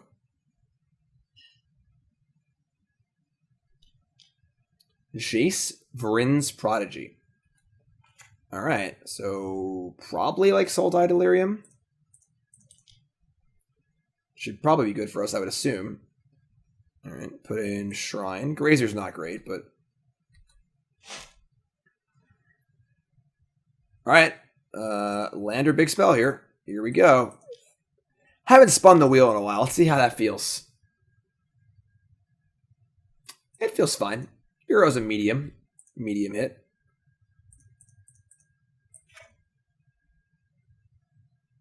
Alright, put a forest in play, sure. I'm not going to play the Grazer for nothing.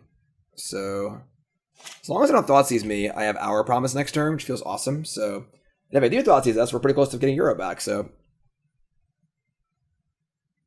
and we have Our into Ulamog. So, crack Passage number 2 for not a forest. So, maybe just some sort of like Dimir control deck here. Alright. They have Thought Erasure. I'd imagine it's going to take my Our Promise, because Our Promise is by far the best card in our hand. But, yep, okay. But now we only need one more card in the graveyard to get back our Euro. So, and they mill Thassa's Oracle and get to loot. Alright, so they're playing the Inverter deck. They are the enemy of the free peoples of Alien Land. Coast. Okay. So, blue. Play Euro. Might get inverted here. Draw Ugin, the Spirit Dragon. And we can Euro next turn, but for now, we don't got much else going on. Arboreal Grazer. I guess it could, like, block a 6/6. That would be attacking my Ugin. My Ugin. If you draw a land, we can guess Ugin. So let's play the Grazer. I'm just say go. They can obviously flashback the Thought Erasure with the Jace, but we have 2 Boom Booms, so we get to Euro as well, so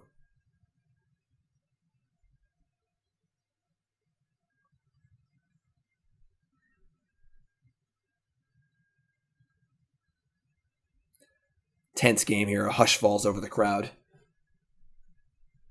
End boss of the league. A deck that probably shouldn't be legal in the format.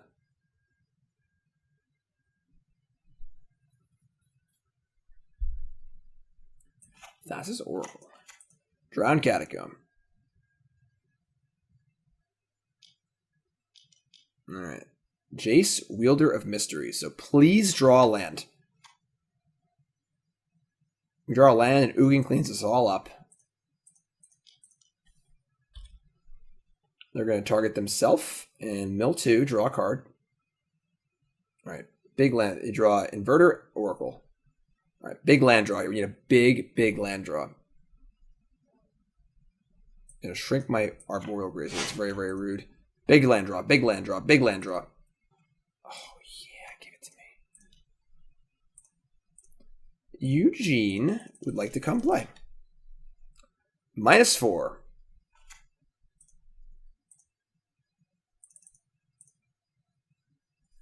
All right. They have 5 cards in hand. They have a pretty stock graveyard, so an Inverter is scary, but not the end of the world. We have 8 mana total. We can Euro next turn. Ugin is not the threat it would be if it was going up. So obviously, ultimating is not a threat in 2 turns, but Ugin also does not line up well against Inverter, because of course Inverter is colorless. But, alright, well, that's my last card. You got me. You have Inverter also? No. That seems sketchy. Why would you play Jace into my Ugin the Spirit Dragon? Oh man, we could have cast the Ulamog too. I don't know why they would do this. Like, it's definitely going up anyway. I would say that being at 15 does not really matter, but sure. All right, so we're gonna crank off the old Euro here. Exiling everything but what is the least likely type to make our graveyard? Probably instant.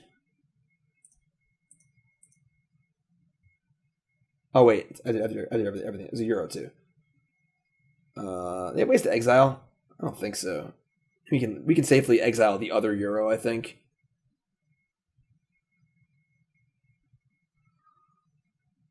I think so. So I'm going to leave Road Spiral for a better Emrakul, so... Alright, so here's Euro.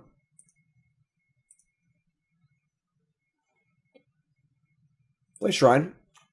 We are certainly all rolled up. We might as well play land too, I guess, right? Is there a benefit to... I stay with Thoughtseize me, maybe. 2, 4, 5, 6, 7, 8, 9, 10. This is 11. We can't draw land and Emrakul, so we can off of the Euro, but the Euro also has land too, so he's supposed to go.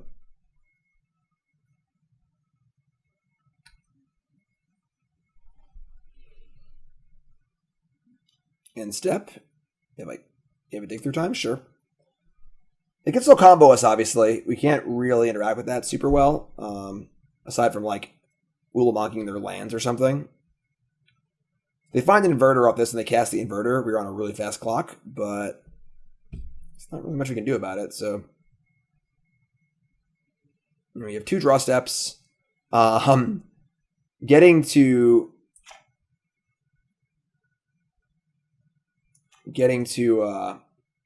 Mindslaver them is also pretty good too. So either Ugin or Emrakul, Ulamog or Emrakul is a pretty big game here.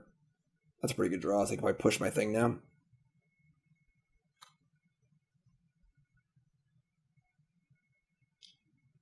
No. Shuffling for an opt. Okay. This makes comboing quickly less likely. I find it hard to believe they don't have a push. Or over almost halfway into their deck.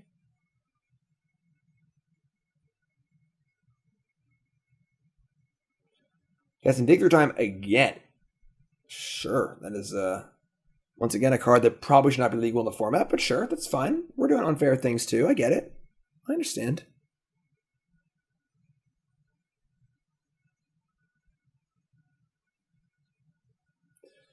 All right, so they've cast 2 Dig Through Times in the last turn and a half. Will it be enough?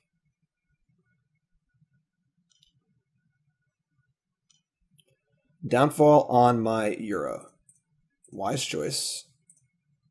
I don't think Ugin is really that important, realistically. Big draw, big draw, big draw. Think big.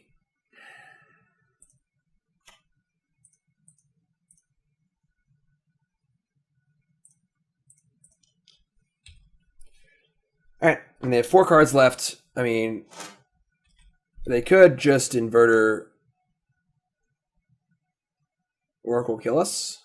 No? Alright. Big draw. Arboreal Grazer, you are a jerk. We can definitely Ugin our own Arboreal Grazer to get an extra card in the graveyard, but we're away from that right now, so just keep going. Throwing the ladder up here. Hold it in our hand in case they thought sees us.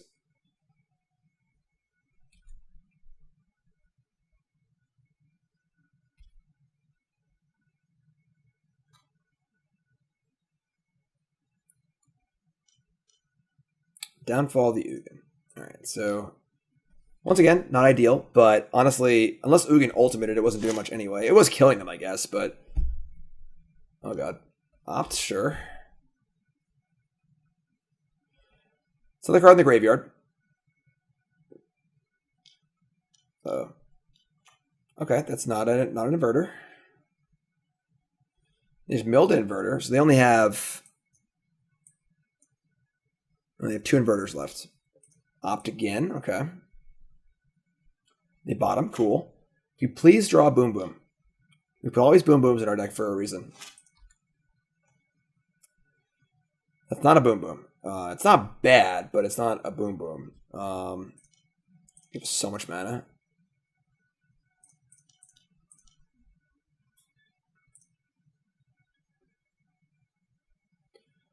So we get passages here to make to get our Euro back. We're still 1 short on getting Euro back. It's probably just passages though, realistically. I don't know what else we're maybe it was wrong to not kill the Grazer. I get Lumbering Falls too. Lumbering Falls is pretty good. Falls takes down Jace in 2 turns. Yeah. I think getting 2 passages is not if 2 passages actually cast Euro, I would do that, but we're gonna get Lumbering Falls and 1 passage.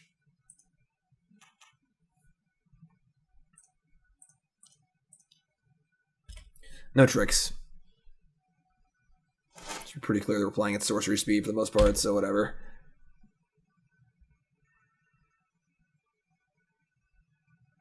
Oh, it kills it in 3 turns. I just can't do basic math.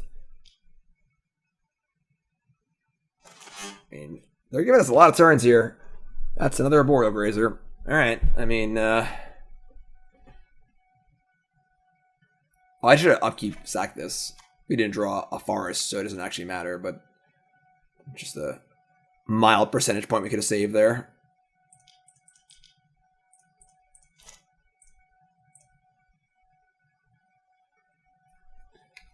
Alright, attack Jace.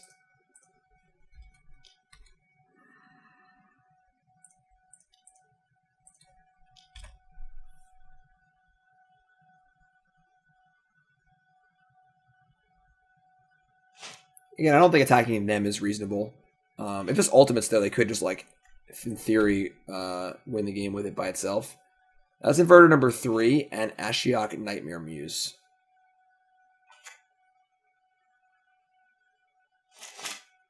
Alright, another big draw step. Oh, man. Alright.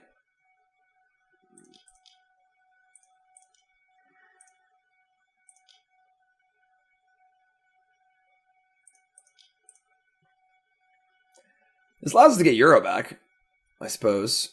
A little silver lining here. I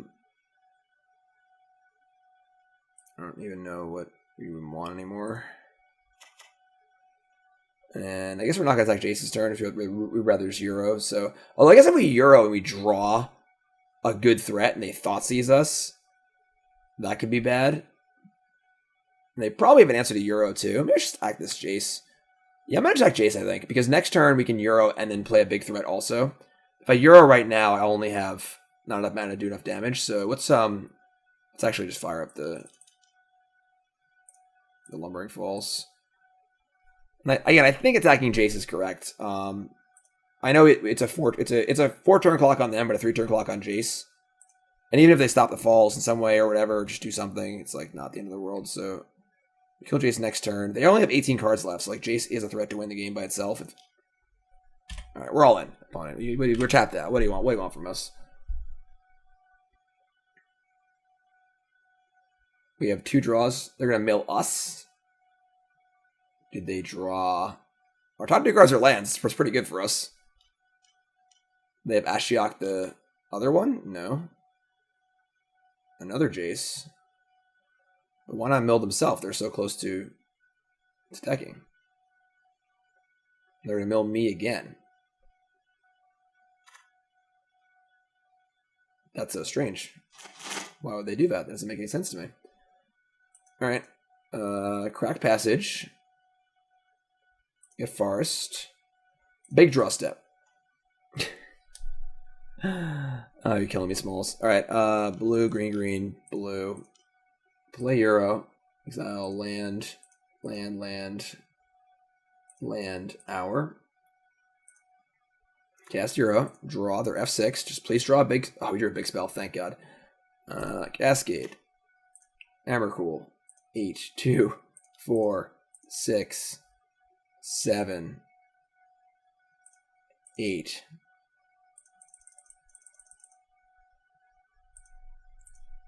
Sanctum of Ugin. Get another big thing. Probably Ulamog. I mean, I imagine we could just kill them with Emrakul, probably, but I don't know what would really matter, honestly.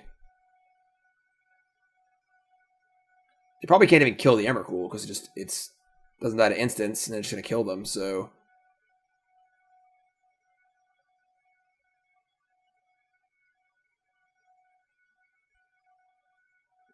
Sure, I'll get Ulamog. Play this. And we're gonna Lumbering Falls. And can't do anything to Jace, I don't think, so attacking them also seems... I guess we put lethal on the board with Euro and Falls. Let's do this. Alright, let's see what their hand is. It must be pretty bad, because they've not done much this game. Their hand is Fatal Push, Fatal Push, Fatal Push, land, land, land. Draw. Another land. And there's no point in plussing this. I mean, we just cast Push, Push, Push. And say go.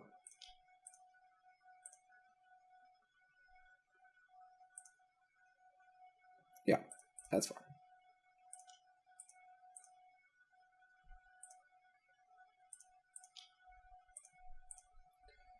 So their hand is 3 lands, and that's it. They have a Jace. They have 14 cards in their deck.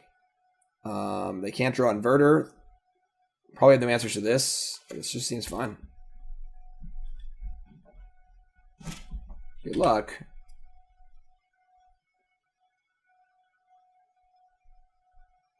Ashiok's probably one of their few answers to Emrakul's in the graveyard. We have them dead with the Euro and the Lumbering Falls anyway. So they definitely brick pretty bad this game, but they're gonna mill us. We mill Emrakul and Eugene, the Spirit Dragon.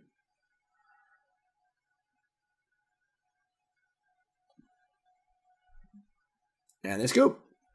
Alright. I mean, they bricked off pretty bad that game. They just drew all lands and Fatal Pushes. So a little lucky on our part, but we also bricked off pretty bad too. We just drew a lot of lands. You know, we had many, many turns we were drawing to a large threat. So I'll take it. I'll take it. Now, post board against the Scourge of the format. What are we going to want here? I mean, Mystical Dispute's like only fine against them, realistically.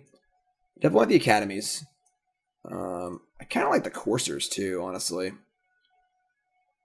It's just like a way to keep doing stuff. Can poke their Planeswalkers too. Dispute just feels like awkward, and we're not going to be able to stop a... Like, if it was Gainsay, and it could just counter a blue spell, so we would be guaranteed to be able to stop an Oracle with it. But most likely we can't stop the combo with it unless they go for it all in one turn. So in that respect, I'm just not really happy about it. I'm bringing the Academies and the Coursers. And I'm going to shave 2 stupid lands. So Skyline Cascade. I don't want to leave this, do I? Do you have a 6/6 flyer in our deck? I don't think so. Cascade and like Forest probably. And then the Grazers can come out because they're just kind of poopy. Do I want? I mean, I can just leave a land in, honestly. Play 29 lands, just make sure we make all of our land drops. I just don't hate that. Let's leave Cascade in. Just make all of our land drops. Grazer's definitely bad, but I don't think you want Dispute. I may be wrong. This is not a typical deck. You know, typically you'd board in Dispute against in this matchup, playing other decks, but I just don't think that we're always going to have blue open. It's going to be relevant. They're going to be thought seizing us, so they'll know about it a lot of the time anyway. Countering like a Jace is cool, but I just don't think it matters. So just cut the crappy Grazers, bring in our Coursers and Academies, and then just give them the business here. I guess it can defend our stuff against their counter spells, but don't have that many counter spells in their deck. You know, they might bring in some disputes or things like that, but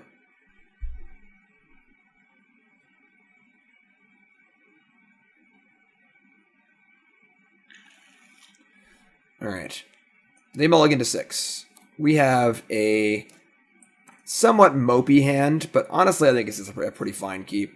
So you can Thoughtseize. You have 3, 4, 5. Draw lands, we're happy. Draw spells. As long as they're not 9 drops, we're happy. I think this is okay. About to get worse. So that's fine. So what do I take here? Is it Courser? You know, like Courser's the card I want to play on turn 3. Take results, take Hour. Like, what are they going to take? Our hand's pretty Thoughtseize proof, I think. Yep, sure. Sure.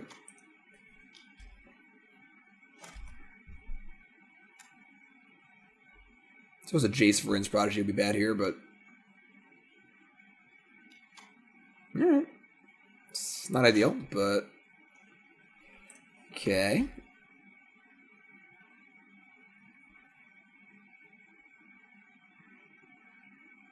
We may consider disputes for game 3. We'll also be on the play, so disputes are a lot better. It's easier to leave it up. Thought Erasure. Sure. It's going to help flip that Jace too. Alright, I mean, I think a Euro would be a really good draw. They're going to bid an Opt. They get to loot, and they'll be able, next turn they can flash back another discard spell on us, so not ideal. They only have 2 cards left though, so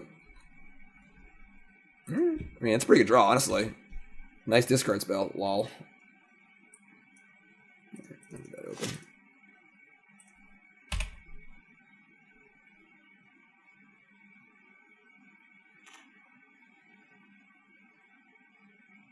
I mean, Passage is cute but unnecessary. You still can flip Jace regardless. They have a Dig Through Time also. Could get messy, I guess, but discard an Opt? That's probably not good. That means their hand's pretty good.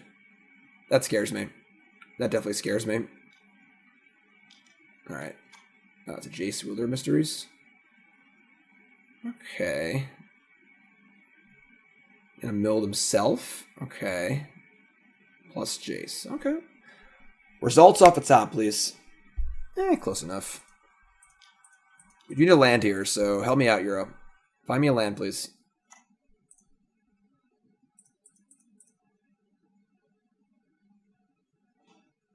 That is not a land. So we have no natural land drop for this turn, which is not good. So we actually boarded up to 29 lands for this exact purpose. This game's probably going to go south for us. They're also self-milling if they find a Dig Through Time off of the Jace Wielder Mysteries. They can cast it with their Jace Telepath Unbound, and this is probably not going to go well for us. Yeah, go nuts. I mean, now they just flashback a Thoughtseize on our other Hour Promise are probably just dead. We might be drawing to a good unexpected result only here.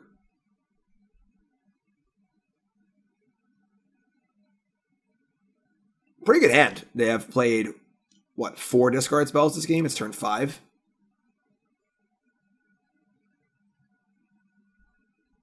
So pretty ideal hand for them, you know?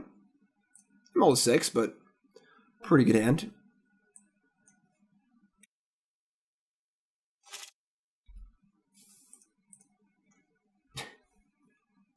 Okay. There's no way we could have seen this coming. There's just no way. I mean, we just couldn't prepare for this. Just totally unprepared. What could we have done to stop this, you know? There's no way. You know, when I built this, I didn't build this deck. When I loaded this deck up, there's just no way I foresaw this happening ever. Not once in the entire league.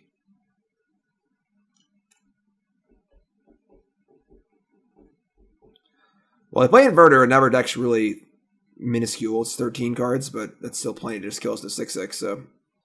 Hello, Courser of Kruphix. Find me runner lands here. That's a land. Top card's a forest. We'll take that.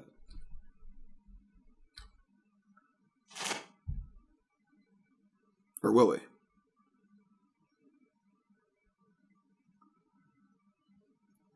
See what they do.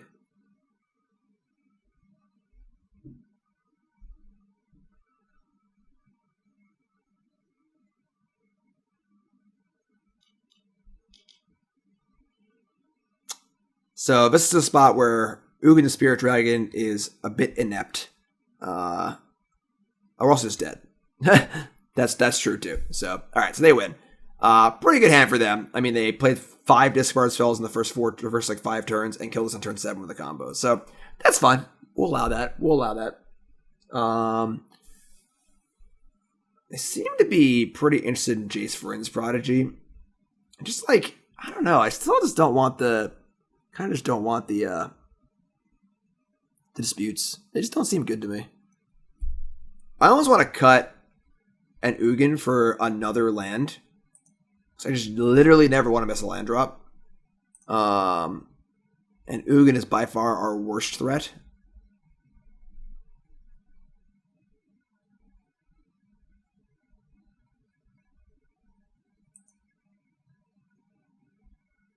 I mean, like half our deck is lands, you know. All right, we're gonna leave it. I want to keep our results hits high too, if possible. So we'll just do it. Last game of the league. Come on, here we go. Going for the 5-0 against the bad guy of the format. I haven't cast results in a while. I want to see a nice, filthy turn 3 results for Ulamog, and the game ends. That's what I want to see. I want to be laughing again. I want to chuckle.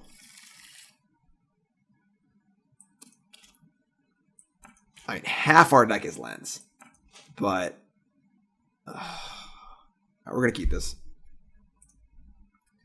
Half our deck is lands. I know we have 2 big things in our hand, but Euro is pretty good against them. I should probably play the Fabled Passage. Oops. All right. We just spiral. We're fine too, I guess. So, Real Island and say go. Courser, that's fine.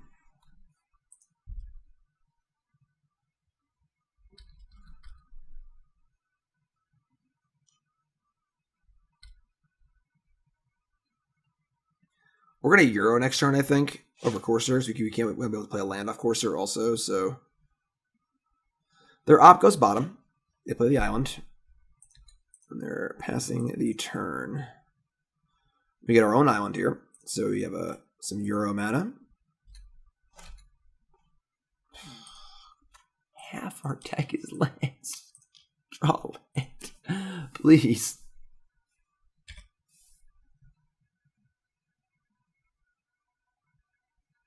I mean, they're going to like dispute this. It's pretty fine by me. Oh, man. So we actually haven't drawn a land yet. We've lost like 5 flips in a row.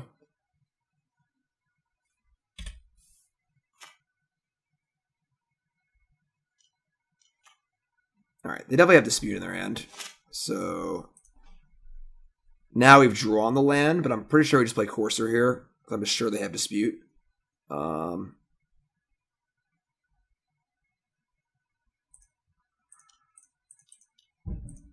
Land on top, please. God, no.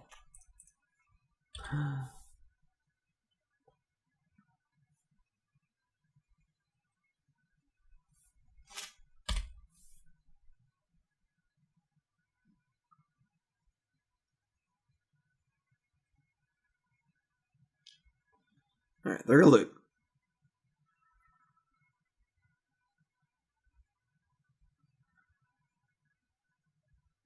Discard a Lando. Play Passage.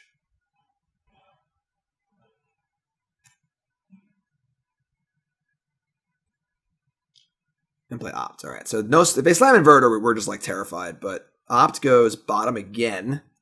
And say goes. Hit land, please. Land. Thank you. Good land. And now we think they have a Dispute in their hand, which they could counter our Hour with. We'll just play our top card and see what our next card is. A Mage-Ring Network. So even if we Euro, we can't Spiral. If we cast Hour of Promise, they just dispute it. If we play Results, they just dispute it. If we play Euro, we just draw the network and activate it, which honestly isn't bad. I kind of like that. Again, I'm pretty all in on them having Dispute. So want to keep making land drops.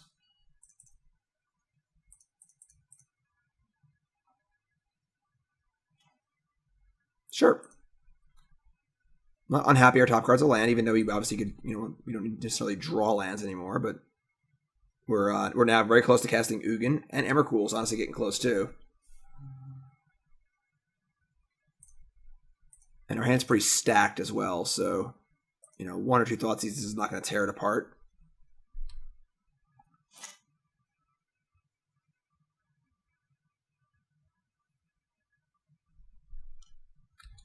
They loot.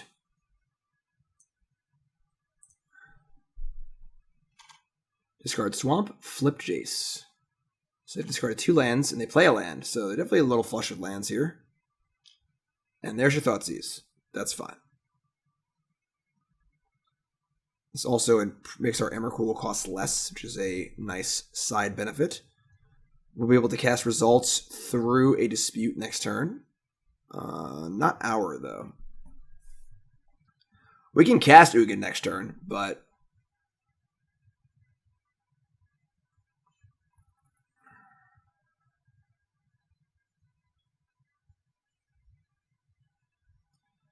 they take Ugin, so now Emrakul costs 10.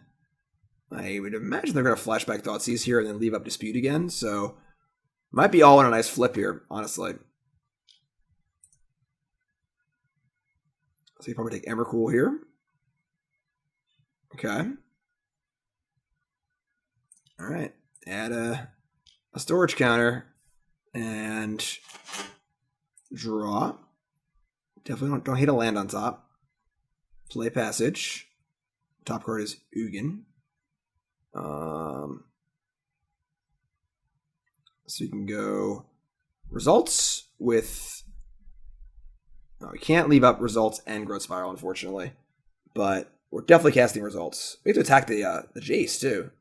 Let's just start there and see what they do. Let's cast a Euro, too. We're actually in pretty good shape here.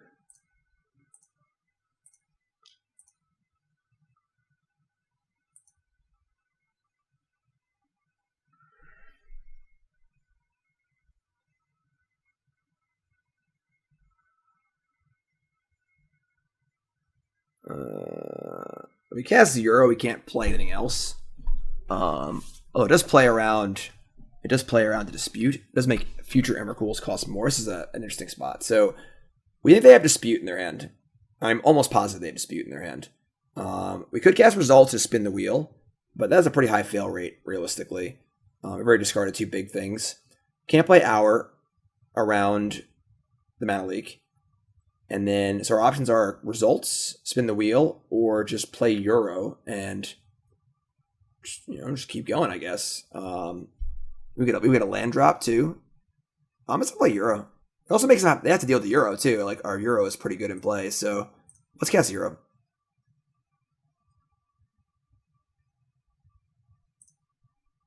Top card is now another Euro. Which is fine, I guess.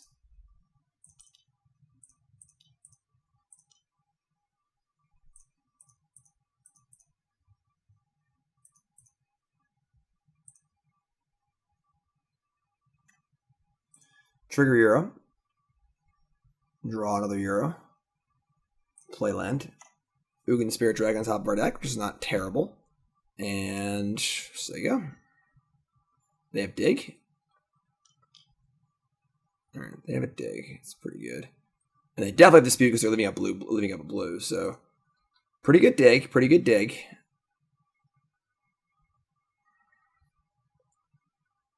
Certainly be unhappy if they just untap and go Inverter, Oracle, kill us, but not a lot we can do about that.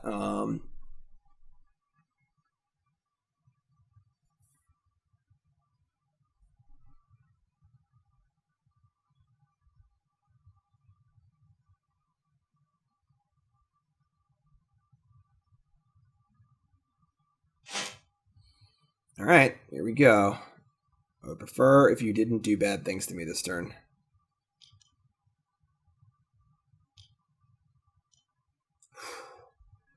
Okay. They're going to mill us, so our Ugin goes away. I don't mind that.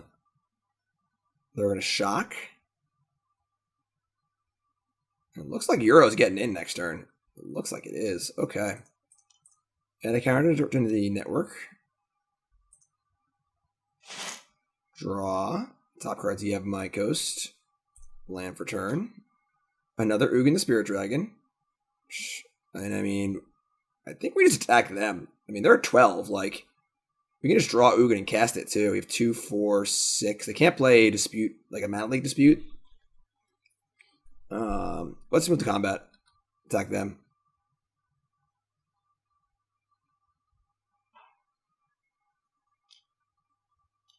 They have a Noxious Grasp, and now we are free to cast whatever we want this turn.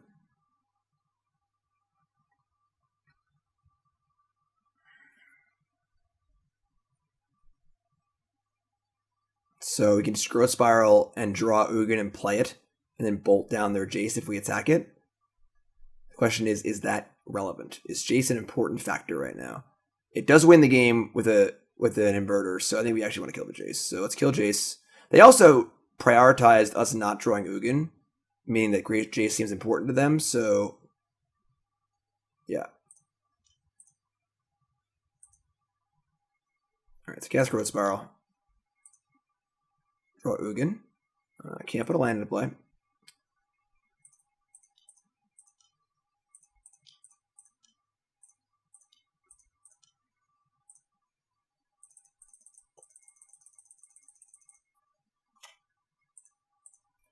Bolt that. So the benefit here also is that Ugin is going up.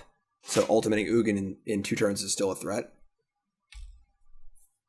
Alright. Tense game. Tense game.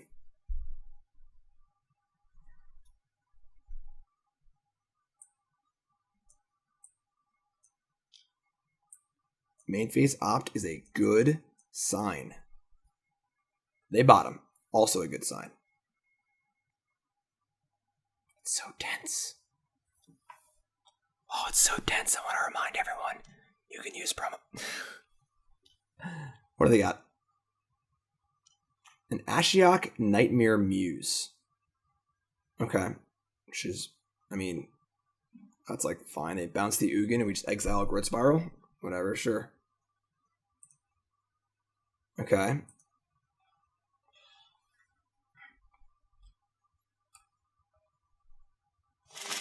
Draw for turn. Another land on top. Fire that in. Shrine on top. So now we have 2, 4, 6, 7, 8, 9, 10, 11, 12. So we have enough to go Results and Ugin the Spirit Dragon in 1 turn. We can also go Hour of Promise Ugin. Right, 2, 4, 6, 8. Yeah. We can Hour and Ugin or Results and Ugin. We currently 1, 2, 3 of our, we have 9, we have 8 big cards in our deck. And 34 cards, even 16. We're like a 1 in 4 shot with Results here. I don't really want to do that, I don't think. Our ring isn't even that good. Oh, it does set up for it sets up for Ugin Emrakul next turn, I believe. Oh, we're gonna cast Ugin this turn, so it doesn't really matter. If 5 cards, we definitely are going to attack Ashiok. I think we just results. Because I think we're going to cast Ugin anyway. And then so the question is simply, are we playing Hour or results here? I think results is the higher upside. Even Houring, if we had another big thing in our hand, and we were going to Hour and then sack Sanctum next turn, we can go, Hour or big thing, Sanctum, get Emrakul, kill them. That'd be great, but we can't do that. So I'm pretty sure we're just playing the results here. It's also more fun. That has no bearing on my decision, though, I swear. And we're going to leave up the pain lands. We can Euro maybe if things come to that. So, all right, here we go. 2, 4, 6, 7, 8, 9. Plenty of mana to cast. 2, 4. Yeah, plenty of mana to cast Ugin. Results. Nephalia Academy. So, not bad, actually. I mean, it puts a land into play. It's fine. And we're going to cast Ugin. I'm pretty sure. Yeah. We can also just cast it a million times next turn, too. So, all right, let's cast Ugin. 2, 2, 1, 1. Yeah.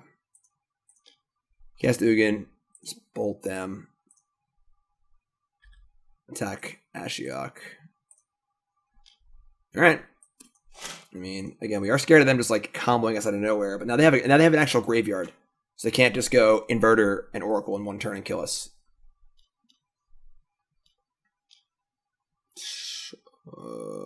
Okay, they can't play Jace and Inverter and kill us either, so Jace, milling them, 2 Watery Graves. We have Jace clocked with the Ugin and the Courser. Grasp, sure. Alright. We might be casting results a number of times next turn. And Thoughtseize. That's a bad turn. Oh, we have the Academy. It's fine.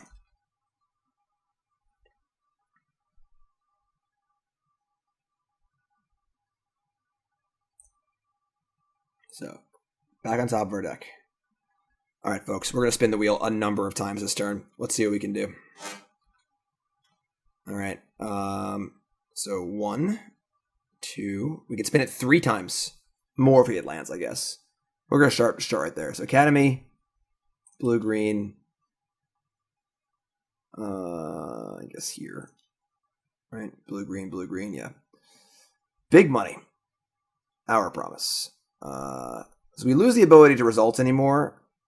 I mean, that's gone anyway, so whatever. Just cast this. Not ideal, but we go get Lumbering Falls and I guess Sanctum of Ugin. I think we're pretty good on Shrines.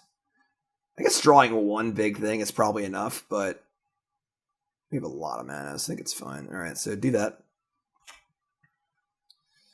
And I guess we'll cast Euro from the graveyard. We can't actually kill Jace here, so we could definitely maybe lose this turn. They're good. If they have like dig into Inverter and they kill us, that could definitely happen. But let's cast Euro from the graveyard. Green, blue.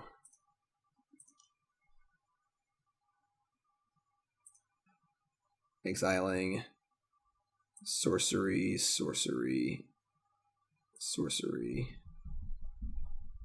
Instant. I guess we'll leave the Courser, sure.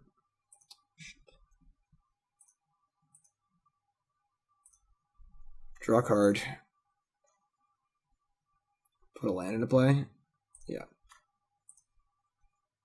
Read your Ugin. 2, 4, 6, 7? It doesn't matter. Sorry, anyway, so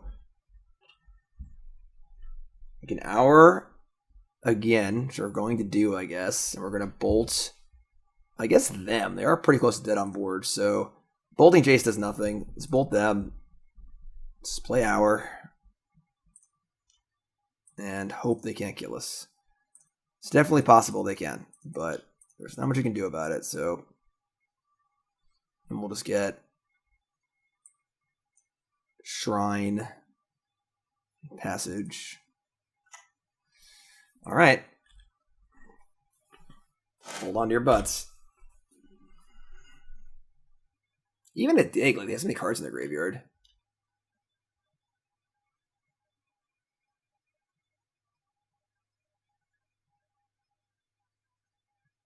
So they have 4. They have 9 cards in the graveyard. Now they're gonna have 4.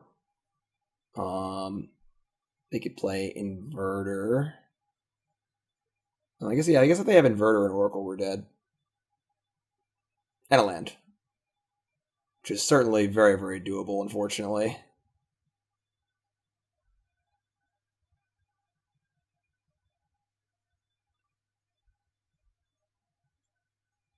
I mean, they're not slamming it, so it seems pretty clear-cut that land, Inverter, or Oracle kills us, and nothing else really does. So they're trying to hopefully weasel their way out of it at this point.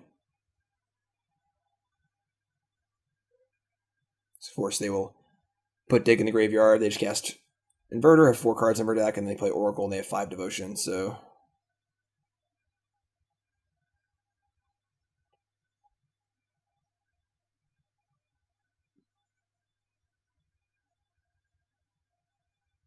Tension too thick. This went from being a really fast video to a really slow video. Our first 2 matches took like literally 10 minutes. But we've had some pretty crazy games here. They have selected their cards. Please don't kill me. Plus Jace. They mill land. That turns off the Inverter land Oracle being a win now, because now they have 6 cards in their graveyard. So I'm not sure why they targeted themselves. I mean, they like... That's weird. Targeting themselves seems to ruin a lot of their outs if they have multiple of these pieces in their hand. Downfall targeting Ugin, sure. So do they have a grasp? They're just dead. We have another Ugin in our hand and an Ulamog. We have everything. So I didn't sack my thing. Oh, whatever. Oops, we drew Ulamog anyway. I mean, just fire up Lumbering Falls and kill them, right? Oh, they gain 1. They gain 1. Obnoxious Grass, if that's what they have. I might have screwed up. So they had Grasp here. I thought that Falls plus Ugin would kill them definitely, but they actually go up a... So I probably should have just actually cast Ulamog and then cast Emrakul in the same turn, if I don't have enough to do that. 2, 4, 6, 7, 8, 9, 10, 11, 12, 13, 14, 15, 16, 17, 18, 19. I might have screwed up. They allowed me to attack, so they're just trying to time me out here? What a scumbag. I have 3 minutes left. Like, we did it. That was one of the best videos I've ever done. I should probably retire from videos. I don't know if I can do any more videos, folks. That might have been the best video I've ever done. It had everything.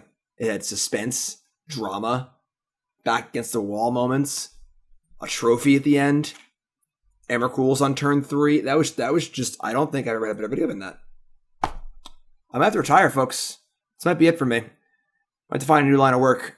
So as you can see, the deck is obviously very fun, but is also not bad. I mean, the ramp is pretty good. I mean, I think that if you were playing this like in the Pro Tour, maybe the results aren't as consistent as you'd like them to be, but they're still very, I don't know. I don't know what to say, honestly. I mean, there were definitely points in that game where I did not want to roll the dice on results, but that's mostly because I had other options, and just casting results is obviously fine too. The deck's super sweet. Best deck in the format. I don't know why I'm talking anymore. Everyone go home. Go buy this deck on CoolStuffInc.com. Super, super fun. I think that the Sideboard needs a little work. Skylasher feels very, very narrow to me. I wouldn't mind some sort of it's funny, if there was like a Repulse, I would love that. And honestly, Teferi Time Raveler might be really, really cool in this deck as like that effect. Makes the mana a lot worse, but that effect would be pretty cool. Turns off counterspells too, obviously, but I don't know, some sort of thing like that. Because Skylasher just seems bad to me. Courser is very good. Gust would have been good if we used it. Dispute is fine. It's not as good as I thought it would be. The Academy was actually pretty good. And the one Damping Sphere is whatever, I guess. But main deck seems pretty solid. These 32 spells, we made use of almost all of our lands. Lumbering Falls, Sanctum of Ugin, Mage-Ring Network, Skyline Cascade, all really, really cool. Yeah, deck just seems like a super fun competitive deck, realistically. Try it out. So yeah, go buy your cards on CoolStuffInc.com and go buy your unexpected results and your your hour of promises and go ruin some people's nights. Have a good time. Remember, if you use promo code Jim5 on CoolStuffInc.com, you get 5% off your order. And, new feature, you get a free Jim Davis Goblin token. That's right. Super awesome art of this one. Just phenomenally cool. So, check that out, of course. And then every order that uses my promo code gets one of these for free. Couldn't ask for more. So 5% off and a Jim Davis token. And, of course, we have content every single weekday on CoolStuffInc.com for free. No paywall. I do a video Monday, an article Friday, and you're watching the Monday video right now. So if you're watching on YouTube, take 10 seconds, hop on over to CoolStuffInc.com and read the article that goes along with this video. And make sure you sub to the YouTube channel as well. And that's basically it for me. So I'll see you Friday for my article. Hopefully you're all staying safe out there. I know the world's a kind of crazy place. But sometimes you get unexpected results. Thanks for watching, everyone. See y'all next Monday.